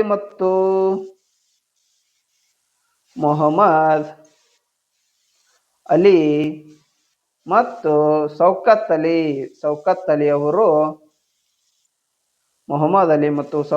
ಅವರು ಇದರ ನೇತೃತ್ವವನ್ನು ವಹಿಸಿಕೊಂಡಿರ್ತಾರ. ಓಕೆ, ಬಟ್ ಇಲ್ಲಿ ನಿಮಗೆ ಇದಕ್ಕೆ ಏನೋ ಬೆಂಬಲ ಸೂಚಿಸಿದವರು MKG. ಓಕೆ, ಇದನ್ನ ಈ ಚಳವಳಿಯನ್ನ ವಿರೋಧಿಸಿದವರು ಯಾರಪ್ಪ ಅಂತಂದ್ರೆ ಮಹಮ್ಮದ್ ಅಲಿ ಜಿನ್ನಾ ಅವರು ಈ ಚಳವಳಿಯನ್ನ ವಿರೋಧಿಸ್ತಾರೆ. ನೋಡ್ಕೋಬಹುದು ನೀವು, ಮಹಮ್ಮದ್ ಅಲಿ ಜಿನ್ನಾ ಅವರು ಈ ಚಳವಳಿಯನ್ನ ವಿರೋಧಿಸುತ್ತಾರೆ. ಓಕೆ, ನೆಕ್ಸ್ಟ್ ಮುಂದಿನ ಪ್ರಶ್ನೆ ನೋಡೋಣ ಬನ್ನಿ. 91ನೇ ಪ್ರಶ್ನೆ. 1916ರಲ್ಲಿ ಲಕ್ನೋ ಒಪ್ಪಂದ ಯಾರ ಮಧ್ಯೆ ಏರ್ಪಟ್ಟಿತ್ತು ಅಂತ ಇಲ್ಲಿ ಪ್ರಶ್ನೆಯನ್ನ ಕೇಳಿದ್ದಾರೆ. ಓಕೆ, ಆಪ್ಷನ್ ಆರ್ಯ ಸಮಾಜ ಮತ್ತು ಮುಸ್ಲಿಂ ಲೀಗ್ ಮತ್ತು ಹಿಂದೂ ಮಹಾಸಭಾ ಮತ್ತು ಕಾಂಗ್ರೆಸ್ ಮತ್ತು ಮುಸ್ಲಿಂ ಲೀಗ್. ಓಕೆ, ಕಾಂಗ್ರೆಸ್ ಮತ್ತು ಮುಸ್ಲಿಂ ಲೀಗ್ ನಡುವೆ ಆಲ್ರೆಡಿ ಬಿರುಕು ಉಂಟಾಗಿರ್ತದ. ಓಕೆ, ಅವರಿಬ್ಬರ ಮಧ್ಯೆ ಒಪ್ಪಂದ ಏರ್ಪಡ್ತದೆ ಇಲ್ಲಿ. ಓಕೆ, ಅದೇ ಇಲ್ಲಿ 1916 ಲಕ್ನೋ ಒಪ್ಪಂದದಲ್ಲಿ ಜಾರಿಗೆ ಬರ್ತದೆ. ಓಕೆ, ಏನೇನಾಗಿರ್ತದ ಇದು ಲಕ್ನೋ ಒಪ್ಪಂದದ ಬಗ್ಗೆ ಫುಲ್ ಇನ್ ಡೆಪ್ತ್ ಆಗಿ ನಾವು ನೋಡ್ಕೊಂಡ್ ಬಂದ್ಬಿಡೋಣ ಬರ್ರಿ. ಓಕೆ, ಈ ಲಕ್ನೋ ಇದೇನು 1916 ಒಳಗಡೆ ಲಕ್ನೋ ಒಪ್ಪಂದಪ್ಪ ಅಂತಂದ್ರೆ ಇಲ್ಲಿ 1916ರಲ್ಲಿ INC ಅಧಿವೇಶನ ನಡೀತದ. INC ಅಂತಂದ್ರೆ ಇಂಡಿಯನ್ ನ್ಯಾಷನಲ್ ಕಾಂಗ್ರೆಸ್ ಅಧಿವೇಶನ ನಡೀತದೆ. ಎಷ್ಟರಲ್ಲಿ? 1916ರಲ್ಲಿ ಲಕ್ನೋದಲ್ಲಿ ನಡೀತದ. ಓಕೆ, ಇದರ ಅಧ್ಯಕ್ಷತೆ ಯಾರು ವಹಿಸಿಕೊಂಡಿರ್ತಾರಪ್ಪ ಅಂತಂದ್ರೆ AC ಮಜುಮ್ದಾರ್ ಅವರು ವಹಿಸಿಕೊಂಡಿರ್ತಾರ. ಓಕೆ, ಇಲ್ಲಿ ಏನಪ್ಪಾ ಇರ್ತದಪ್ಪ ಅಂತಂತಂದ್ರೆ ಕಾಂಗ್ರೆಸ್ ಅವ್ರಿಗೆ ಒಂದು ಬೇಡಿಕೆ ಇರ್ತದ, ಮುಸ್ಲಿಂ ಲೀಗ್ ಅವ್ರಿಗೆ ಒಂದು ಬೇಡಿಕೆ ಇರ್ತದ. ಓಕೆ, ಅವೆರಡು ಬೇಡಿಕೆ ಏನಪ್ಪಾ ಇಬ್ರು ವಿರೋಧಿಸಿರ್ತಿರ್ತಾರ. ಓಕೆ, ಇಲ್ಲಿ ಏನ್ ಮಾಡ್ತಾರಪ್ಪ ಅಂತಂತಂದ್ರೆ ಬಾಲ ಗಂಗಾಧರ್ ತಿಲಕ್ ಮತ್ತು ಮೊಹಮ್ಮದ್ ಅಲಿ ಜಿನ್ನಾ ಅವರ ಅವರ ಸಹಾಯದಿಂದ ಇವರಿಬ್ಬರದು ಏನೇನು ಸಪರೇಟ್ ಬೇಡಿಕೆ ಇರ್ತದಲ್ಲ, ಅವು ಇಬ್ರಿಗೂ ಬೇಡಿಕೆಗೆ ಇಬ್ರು ಇಲ್ಲ ಒಪ್ಕೊಂಡ್ಬಿಡ್ರಿ ಅಂತ ಹೇಳಿ ಅವರ ಮಾತು ಕೇಳ್ಕ್ಯಾಸ ಇವು ಕಾಂಗ್ರೆಸ್ ಮತ್ತು ಮುಸ್ಲಿಂ ಲೀಗ್ ಪರಸ್ಪರ ಒಪ್ಪಂದ ಮಾಡ್ಕೊಳ್ತಾವ. ಓಕೆ, ಅವ್ರ ಬೇಡಿಕೆ ಏನಿರ್ತೈತಪ್ಪ ಅಂತಂದ್ರೆ ಕಾಂಗ್ರೆಸ್ ಅವ್ರದ್ದು ಸ್ವರಾಜ್ಯದ ಬೇಡಿಕೆ ಇರ್ತದ. ನೆಕ್ಸ್ಟ್ ಮುಸ್ಲಿಂ ಲೀಗ್ ಅವ್ರದ್ದು ಏನಿರ್ತದ ಪ್ರತ್ಯೇಕ ಬೇಡಿಕೆ ಇರ್ತದ. ನೋಡ್ಕೋಬಹುದು ಇಲ್ಲಿ ಪ್ರತ್ಯೇಕ ಮತದಾನದ ಬೇಡಿಕೆ ಇರ್ತದ. ಪ್ರತ್ಯೇಕ ಮತದಾನದ ಬೇಡಿಕೆ ಅವ್ರದ್ದು ಇರ್ತದ. ಓಕೆ, ದೆನ್ ನೆಕ್ಸ್ಟ್ ಇಲ್ಲಿ ಇನ್ನೊಂದು ಏನಾಗತ್ತಪ್ಪ ಅಂತಂತಂದ್ರೆ ಮತ್ ಇನ್ನ ಇಬ್ಬರ ನಡುವೆ ಒಪ್ಪಂದ ಏರ್ಪಡ್ತದ ಇಲ್ಲಿ. ಮತ್ ಯಾರ್ಯಾರ ನಡುವೆ ಒಪ್ಪಂದ ಏರ್ಪಡದ ಬರ್ತದಪ್ಪ ಅಂತಂತಂದ್ರೆ ತೀವ್ರಗಾಮಿ ಮತ್ತು ಮಂದಗಾಮಿಗಳ ನಡುವೆ ಒಪ್ಪಂದ ಆಗ್ತದ ಈ ಇದು ಲಕ್ನೋ ಕಾಂಗ್ರೆಸ್ ಅಧಿವೇಶನದಲ್ಲಿ. ಇಲ್ಲಿ ಇದೆ ಇವರಿಬ್ಬರ ನಡುವೆ ಒಪ್ಪಂದ ಮಾಡ್ಕೊಳಕ್ಕೆ ಯಾರು ಹೆಲ್ಪ್ ಮಾಡ್ತಾರ? ಬಾಲ್ ಗಂಗಾಧರ್ ತಿಲಕ್ ಮತ್ತು ಅನಿ ಬೆಸೆಂಟ್ ಅವರು ಇಲ್ಲಿ ಹೆಲ್ಪ್ ಮಾಡ್ತಾರ. ನೋಡ್ಕೋಬಹುದು ಇಲ್ಲಿ. ಓಕೆ, ದೆನ್ ನೆಕ್ಸ್ಟ್ ಮುಂದಿನ ಪ್ರಶ್ನೆ, ಮೊಘಲರ ಕಾಲದ ಆಡಳಿತ ಭಾಷೆ ಯಾವುದು? ಅವ್ರದ್ದು ಮೊಘಲರ ಕಾಲದಲ್ಲಿ ಅವ್ರ ಆಡಳಿತ ನಡೆಸುವಾಗ ಯಾವ ಭಾಷೆಯನ್ನ ಯೂಸ್ ಮಾಡ್ತಿದಾರ ಅಂತ ಕೇಳಿದಾರೆ. ಇಲ್ಲಿ ಆಪ್ಷನ್ ನೋಡ್ಕೊರಿ. ಉರ್ದು ಭಾಷೆ, ಅರೇಬಿಕ್, ಪರ್ಷಿಯನ್, ಟರ್ಕಿಶ್. ಓಕೆ, ಇದಕ್ಕೆ ಸರಿಯಾದ ಉತ್ತರ ಬಂದ್ಬಿಟ್ಟು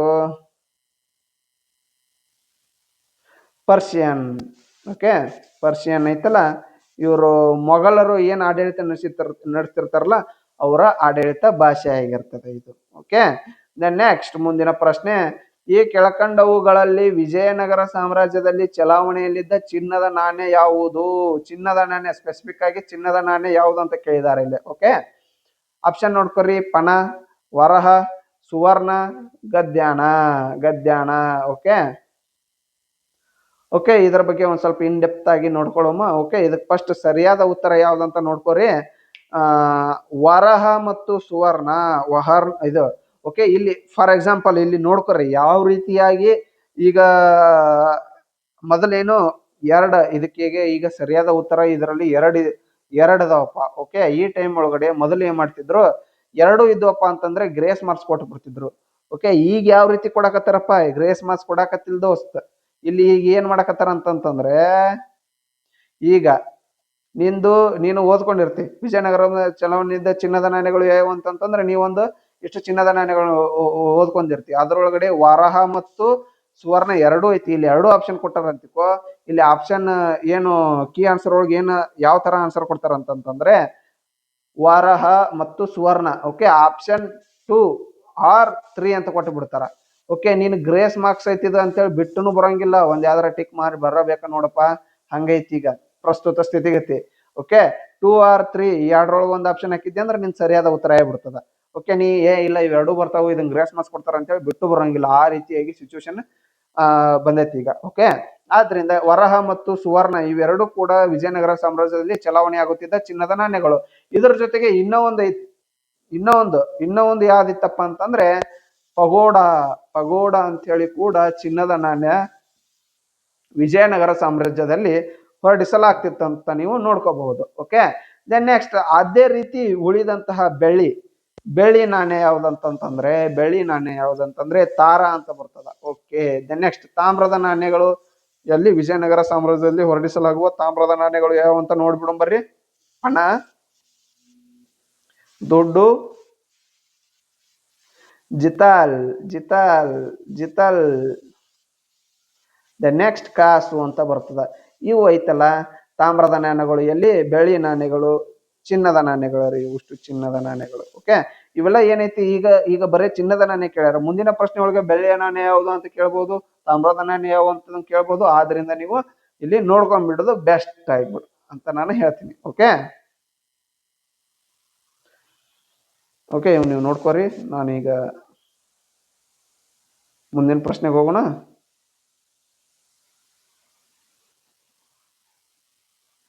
ಓಕೆ, ಮುಂದಿನ ಪ್ರಶ್ನೆ,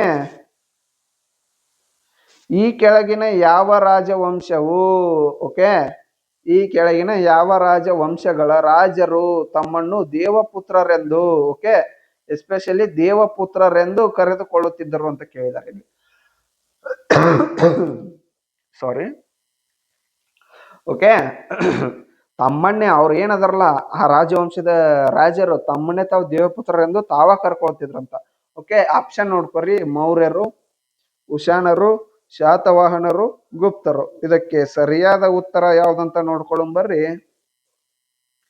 ಕುಶಾನರ ಅದರಲ್ರಿ, ಕುಶಾನರ ರಾಜರು ತಮ್ಮನ್ನು ತಾವೇ ದೇವಪುತ್ರರಂತ ಕರ್ಕೊಂತಿದ್ರಂತ.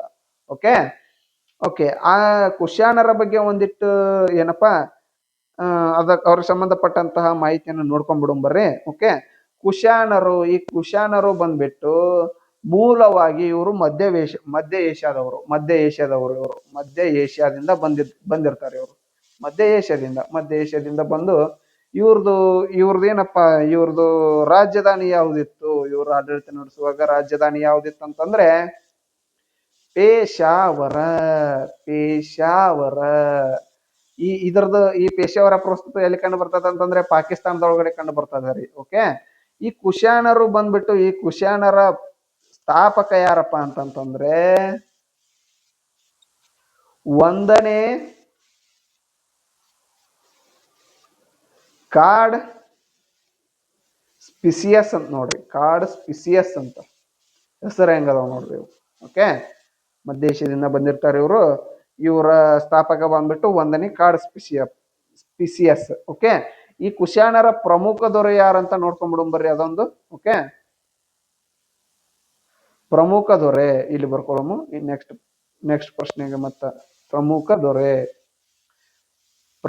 ದೊರೆ ಯಾರಂತಂದ್ರೆ ಕನಿಷ್ಕ ಕಂಡು ಬರ್ತಾನಲ್ರಿ. ಓಕೆ, ಅವನು ಈ ಕುಶಾನರ ಪ್ರಮುಖ ದೊರೆ ಆಗಿರ್ತಾನ.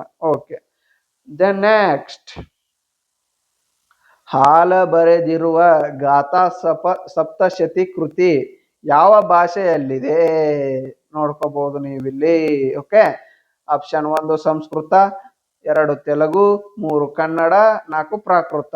ಇದು ಏನು ಸೇಮ್ ಪಿನ್ ಟು ಪಿನ್ ಏನು ಪ್ರಶ್ನೆ ಐತಲ್ರಿ, ಈ ಪ್ರಶ್ನೆ KS ಕ್ವಶನ್ ಪೇಪರ್ ಒಳಗಡೆ ರೀಸೆಂಟ್ ಆಗಿ ಬಹಳ ವರ್ಷಗಳ ಹಿಂದೆ ಮೇ ಬಿ 1998 ಹಿಂಗಿರ್ಬೋದು, ಅಷ್ಟ್ರೊಳಗಡೆ ಈ ಪ್ರಶ್ನೆಯನ್ನ ಕೇಳಿದಾರ. ಓಕೆ, ಇಲ್ಲಿ ರಿಪೀಟೆಡ್ ಕ್ವಶನ್ ಆಗದ ನೋಡ್ರಿ ಇದು.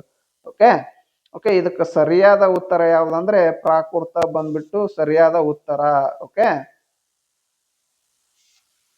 ಪ್ರಾಕೃತ. ಓಕೆ, ಹಾಲ ಅಂತಂದ್ರೆ ಯಾರ್ರಿ ಇವ?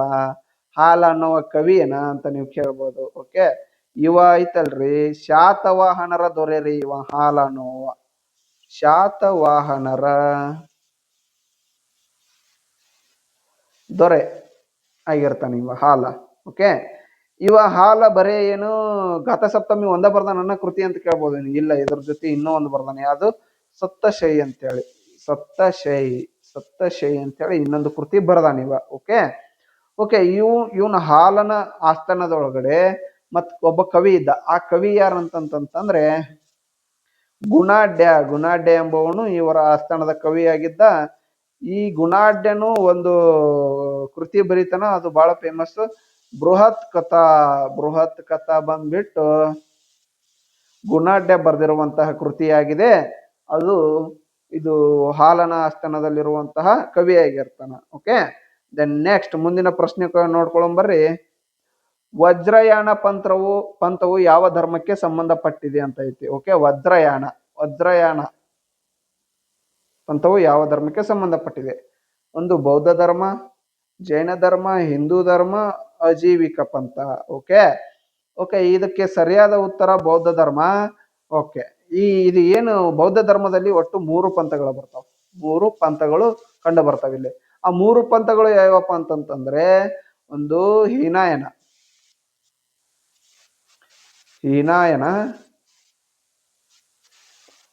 ಮಹಾಯಾನ, ಇನ್ನೊಂದು ವಜ್ರಯಾನ. ಓಕೆ, ಈ ವಜ್ರಯಾನ ಏನೈತಲ್ರಿ, ಈ ವಜ್ರಯಾನ ಅನ್ನೋದು ಎದಕ್ಕ ಮಾಟ ಮಂತ್ರ ಮಾಂತ್ರಿಕ ಶಕ್ತಿ ಅಂತ ಏನ್ ಹೇಳ್ತೀವಲ್ಲ ನಾವು, ಆ ಮಾಂತ್ರಿಕ ಶಕ್ತಿಯ ನಂಬುತ್ತಿದ್ದ ಜನರು ಇರ್ತಾರಲ್ಲ, ಅವರು ವಜ್ರಯಾನ ಪಂಥವನ್ನು ಅವರು ಸ್ವೀಕರಿಸಿದ್ದರು. ಓಕೆ, ಈ ವಜ್ರಯಾನ ಏನೈತಲ್ಲ, ಈ ಪಂಥದ್ದು ಒಂದು ಪ್ರಮುಖ ಗ್ರಂಥ ಬರ್ತದ. ವಜ್ರಯಾನ ಪಂಥದ ಪ್ರಮುಖ ಗ್ರಂಥ ಕಂಡು ಬರ್ತದ. ಆ ಪ್ರಮುಖ ಗ್ರಂಥ ಯಾವುದಪ್ಪ ಅಂತಂತಂದ್ರೆ ಮಂಜುಶ್ರೀ ಮೂಲಕಲ್ಪ ಅಂತ ಕಂಡು ಬರ್ತದ. ಮಂಜುಶ್ರೀ ಮೂಲಕಲ್ಪ. ಓಕೆ, ಇದು ವಜ್ರಾಯನದ ಏನಪ್ಪಾ ಪ್ರಮುಖ ಗ್ರಂಥ ನೋಡ್ರಿ ಇದು ಮಂಜುಶ್ರೀ ಮೂಲಕಲ್ಪ. ಓಕೆ, ದೆನ್ ನೆಕ್ಸ್ಟ್, ತಾನಸೇನನ ಸಮಾಧಿ ಇರುವ ಸ್ಥಳ ಯಾವುದು? ತಾನಸೇನ ಒಬ್ಬ ಐತಲ್ರಿ ಪ್ರಮುಖ ಸಂಗೀತಗಾರ ನೋಡ್ರಿ ಇವ. ಓಕೆ, ಇವ ತಾನಸೇನ ಎನ್ನುವ. ಈ ತಾನಸೇನ ಎನ್ನುವನು ಅಕ್ಬರ್ನ ಆಸ್ಥಾನದ ಪ್ರಮುಖ ಸಂಗೀತಗಾರ ಆಗಿರ್ತಾನ್ರಿ. ಓಕೆ, ಇವನ ಸಮಾಧಿ ಇರುವ ಸ್ಥಳ ಯಾವುದು? ಆಪ್ಷನ್ 1 ದೆಹಲಿ, 2 ಫತೇಪುರ್ ಸಿಕ್ರಿ, 3 ಗ್ವಾಲಿಯರ್, 4 ಆಗ್ರಾ. ಓಕೆ, ಇದಕ್ಕೆ ಸರಿಯಾದ ಉತ್ತರ ಯಾವ್ದಪ್ಪ ಅಂತಂತಂದ್ರೆ ಗ್ವಾಲಿಯರ್. ಗ್ವಾಲಿಯರ್ ಇದಕ್ಕೆ ಸರಿಯಾದ ಉತ್ತರ. ಓಕೆ, ಈ ತಾನಸೇನ ಐತಲ್ರಿ ಇವ ಅಕ್ಬರ್ನ ಆಸ್ಥಾನದ ಸಂಗೀತಗಾರ ರೀ. ಆಸ್ಥಾನದ ಸಂಗೀತಗಾರ. ಓಕೆ, ಸಂಗೀತಗಾರ. ಓಕೆ, ಇವನ ಮೂಲ ಹೆಸರು ಏನಪ್ಪಾ ಅಂತಂತಂದ್ರೆ ತಾನಸೇನ ಅಂತಿತ್ತನ ಇಲ್ಲ, ಇವನ್ ಮೂಲ ಹೆಸರು ಅಂತೇಳಿ ಬರ್ತದ. ಅದು ಏನಂದ್ರೆ ರಾಮತಾನು ಪಾಂಡೆ. ರಾಮತಾನು ಪಾಂಡೆ. ಇದು ಆಲ್ರೆಡಿ ಕ್ವಶನ್ ಆಗದ, ನೆನಪಿಟ್ಕೋರಿ. ಓಕೆ, ಇವ ಏನು ತಾನಸೇನ ಅರ್ಥನಲ್ಲ, ಇವಂದು ಒಂದು ರಾಗ ಶೈಲಿ ಇತ್ರಿ. ಆ ರಾಗ ಶೈಲಿಯಲ್ಲೇನೆ ಹಾಡ್ತಿದ್ದೀವ. ಓಕೆ, ಆ ರಾಗ ಶೈಲಿ ಯಾವ್ದಂದ್ರೆ ನೈಪದ ಶೈಲಿ. ಓಕೆ, ನೈಪದ ಅಲ್ಲ, ನೈಪದ ಶೈಲಿ ಅಂತ ಬರ್ತದ. ಓಕೆ, ಅದರಿಂದ ಓಕೆ, ಇಷ್ಟು ಇದಕ್ಕೆ ಸಂಬಂಧಪಟ್ಟಂತ ಮಾಹಿತಿ. ಮುಂದಿನ ಪ್ರಶ್ನೆ, ಖುಜರಾಹೋದ ಲಕ್ಷ್ಮಣ ದೇವಾಲಯವನ್ನು ಯಾವ ದೇವರಿಗೆ ನಿರ್ಮಿಸಲಾಗಿದೆ? ಖುಜರಾಹೋ ಒಳಗಡೆ ಒಂದು ಲಕ್ಷ್ಮಣ ದೇವಾಲಯ ಅಂತ ಕಂಡು ಬರ್ತದ. ಆ ದೇವಾಲಯವನ್ನು ಯಾವ ದೇವರಿಗೆ ನಿರ್ಮಿಸಲಾಗಿದೆ ಅಂತ ಪ್ರಶ್ನೆ ಕೇಳಿದಾರೆ. Okay, option 1 Rama, option 2 Shiva, Ganesha, Vishnu. Okay, ಈಗ ತಡಿಯಪ್ಪ, ಹೆಂಗಾದ್ರು ಲಕ್ಷ್ಮಣ ಐತಲ್ಲ ರಾಮರ ರಾಮರ ತಮ್ಮ ಅಂತಂತಂದ್ರೆ ಓಕೆ, ಲಕ್ಷ್ಮಣ ದೇವಾಲಯ ರಾಮ ದೇವರಿಗೆ ಸಂಬಂಧಪಟ್ಟಂತಹ ದೇವಾಲಯವಾಗಿದೆ ಅಂತ ಹಾಯಕ್ ಬಂದ್ರಿ ಅಂದ್ರ ಮುಗಿಯತ್ತು, ಒಳ್ಯಾಗ ಹುಂಚಂತ ಹೋದಂಗ ನೀವು. ಓಕೆ, ಇಷ್ಟೆಲ್ಲ ಓದ್ಕೊಂಡು ಹೋಗಿ. ಓಕೆ, ಇದಕ್ಕೆ ಸರಿಯಾದ ಉತ್ತರ ಯಾವ್ದಪ್ಪ ಅಂತಂದ್ರೆ ವಿಷ್ಣು ನೋಡ್ರಿ. ವಿಷ್ಣು ದೇವರಿಗೆ ಸಂಬಂಧಪಟ್ಟಂತಹ ದೇವಾಲಯವಾಗಿದೆ ಅದು ಲಕ್ಷ್ಮಣ ದೇವಾಲಯ. ಓಕೆ, ಈ ಲಕ್ಷ್ಮಣ ದೇವಾಲಯವನ್ನು ಯಾರು ಕಟ್ಟಿಸಿದ್ರಪ್ಪ ಅಂತಂತಂದ್ರೆ ಚಂದೇಲರ ಅರಸ ಬರ್ತಾನ್ರಿ. ಈ ಲಕ್ಷ್ಮಣ ದೇವಾಲಯವನ್ನು ಕಟ್ಟಿಸಿದಂತವ್ರು ಯಾರಂತಂದ್ರೆ ಚಂದೇಲರ ಯಾರು ಯಶೋವರ್ಮ ಅಂತ ಹೇಳಿ ಒಬ್ಬ ದೊರೆ ಬರ್ತಾನೆ, ಯಶೋವರ್ಮ. ಆ ಯಶೋವರ್ಮನು ಈ ಲಕ್ಷ್ಮಣ ದೇವಾಲಯವನ್ನು ಕಟ್ಟಿಸಿದ. ಓಕೆ, ಎಷ್ಟರಲ್ಲಿ ಕಟ್ಟಿಸಿದಪ್ಪ ಅಂತಂದ್ರೆ 10ನೇ ಶತಮಾನದಲ್ಲಿ ಕಟ್ಟಿಸಿದ ನೋಡ್ರಿ. 10ನೇ ಶತಮಾನದಲ್ಲಿ ಈ ದೇವಾಲಯವನ್ನ ಕಟ್ಟಿಸ್ತಾನೆ. ಓಕೆ, ನೆನಪಿಟ್ಕೋಬೇಕಾಗುತ್ತೆ ನೀವು. ಓಕೆ, ಮುಂದಿನ ಪ್ರಶ್ನೆ, ಫತ್ವಾ-ಇ ಜಹಂದರಿ ಕೃತಿ ರಚಿಸಿದವರು ಯಾರು? ಫತ್ವಾ-ಇ ಜಹಂದರಿ ಕೃತಿಯನ್ನು ರಚಿಸಿದವರು ಯಾರು? ಆಪ್ಷನ್ 1 ಜಿಯಾವುದ್ದೀನ್ ಬರಾನಿ, ಇನಾಮಿ, ಅಮೀರ್ ಖುಸ್ರೋ, ಫಿರ್ದೌಸಿ. ಓಕೆ, ಇದಕ್ಕೆ ಸರಿಯಾದ ಉತ್ತರ ಯಾವ್ದಪ್ಪ ಅಂತಂದ್ರೆ ಜಿಯಾವುದ್ದೀನ್ ಬರಾನಿ. ಯಾವುದು? ಜಿಯಾವುದ್ದೀನ್ ಬರಾನಿ ಇದಕ್ಕೆ ಸರಿಯಾದ ಉತ್ತರ. ಓಕೆ, ಜಿಯಾವುದ್ದೀನ್ ಬರಾನಿ ಓನ್ಲಿ ಫತ್ವಾ-ಇ ಜಹಂದರಿ ಅಷ್ಟ ಬರ್ದಾನ ಅಂತ ಕೇಳ್ಬೋದು ನೀವು. ಇಲ್ಲ, ಅವ ಇದ್ರ ಜೊತೆ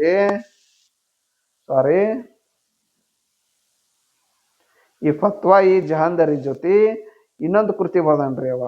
ಯಾವ್ದಪ್ಪ ಅಂತಂತಂದ್ರೆ ತಾರಿಕ್-ಇ-ಫಿರೋಜ್ ಶಾಹಿ ಅಂತೇಳಿ. ತಾರಿಕ್-ಇ-ಫಿರೋಜ್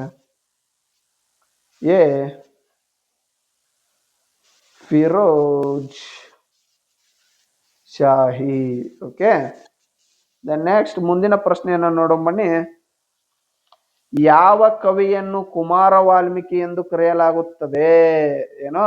ಯಾವ ಕವಿಯನ್ನು ಕುಮಾರ ವಾಲ್ಮೀಕಿ ಎಂದು ಕರೆಯಲಾಗುತ್ತದೆ? ಆಪ್ಷನ್ ನೋಡ್ಕೊರಿ, ನರಹರಿ, ನಂಜುಂಡ, ರಾಘವಾಂಕ, ಹರಿಹರ. ಓಕೆ, ಇದಕ್ಕೆ ಸರಿಯಾದ ಉತ್ತರ ನರಹರಿ. ಇಲ್ಲಿ ನೋಡ್ರಿ, ಒಂದಿಷ್ಟು ಕವಿಗಳ ಬಿರುದುಗಳು ಅಂತ ನಮ್ಗೆ ಪ್ರಶ್ನೆಯನ್ನ ಕೇಳಬಹುದು. ಆದ್ರಿಂದ ನಾವು ಒಂದಿಷ್ಟು ಅದೇ ರೀತಿಯಾಗಿ ಕವಿಗಳ ಬಿರುದುಗಳನ್ನ ನೋಡ್ಕೊಳ್ಳೋಣ ಬರ್ರಿ. ಓಕೆ, ನರಹರಿ ಆಯ್ತು. ಇಲ್ಲಿ ಹರಿಹರ ಅದ ನೋಡ್ರಿ. ಈ ಹರಿಹರಗೈತಲ್ಲ ಏನಂತ ಕರೀತಾರ? ರಗಳೆ ಕವಿ ಅಂತ ಕರೀತಾರ.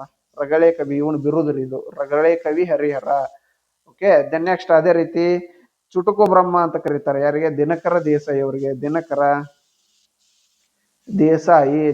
ದೇಸಾಯಿ ಅವ್ರು ಕಂಡು ಬರ್ತಾರಲ್ಲ ಅವರಿಗೆ ಚುಟುಕು ಬ್ರಹ್ಮ ಅಂತ ಕರೀತಾರೆ. ಚುಟುಕು ಬ್ರಹ್ಮ, ಚುಟುಕು ಬ್ರಹ್ಮ. ಓಕೆ, ದೆನ್ ಅದೇ ರೀತಿ ವರಕವಿ ಅಂತ ಕರೀತಾರ್ರಿ. ವರಕವಿ ಅಂತ ಯಾರಿಗೆ ಕರೀತಾರ್ರಿ? ನಮ್ಮ ದರಾ ಬೇಂದ್ರೆ ಅವರಿಗೆ ಕರೀತಾರ. ದರಾ ಬೇಂದ್ರೆ. ದೆನ್ ನೆಕ್ಸ್ಟ್ ಅದೇ ರೀತಿ ಅತ್ತಿಮಬ್ಬೆ ಅಂತ ಬರ್ತಾರ. ಅತ್ತಿಮಬ್ಬೆ ಅವ್ರಿಗೆ ಏನಂತ ಕರೀತಾರ ಬಿರುದು? ದಾನ ಚಿಂತಾಮಣಿ ಅಂತ ಕರೀತಾರ. ದಾನ ಚಿಂತಾಮಣಿ. ಓಕೆ ಓಕೆ, ಈ ರೀತಿಯಾಗಿ ನೀವು ಕವಿಗಳ ಬಿರುದುಗಳನ್ನು ನೋಡ್ಕೋಬಹುದು. ಓಕೆ ಓಕೆ, ನಿಮಗೆ ಈಗ ನಾನು ಕೊಡುವಂತಹ ಮಾಹಿತಿ ನಿಮಗೆ ಇಷ್ಟವಾಗಿತ್ತಂತಂದ್ರೆ ನಿಮ್ಮ ಫ್ರೆಂಡ್ಸಿಗೂ ರೆಫರ್ ಮಾಡ್ರಿ. ಓಕೆ, ಸಬ್ಸ್ಕ್ರೈಬ್ ಮಾಡ್ಕೊರಿ ಅಂತ ಹೇಳ್ತಾ, ಮತ್ತೆ ಮುಂದಿನ ಕ್ಲಾಸ್ನಲ್ಲಿ ಮತ್ತೆ SDA ಕ್ವಶನ್ ಪೇಪರ್ನ ಬಿಡಿಸೋಣ ಅಂತ ಹೇಳ್ತೀನಿ. Okay, thank you.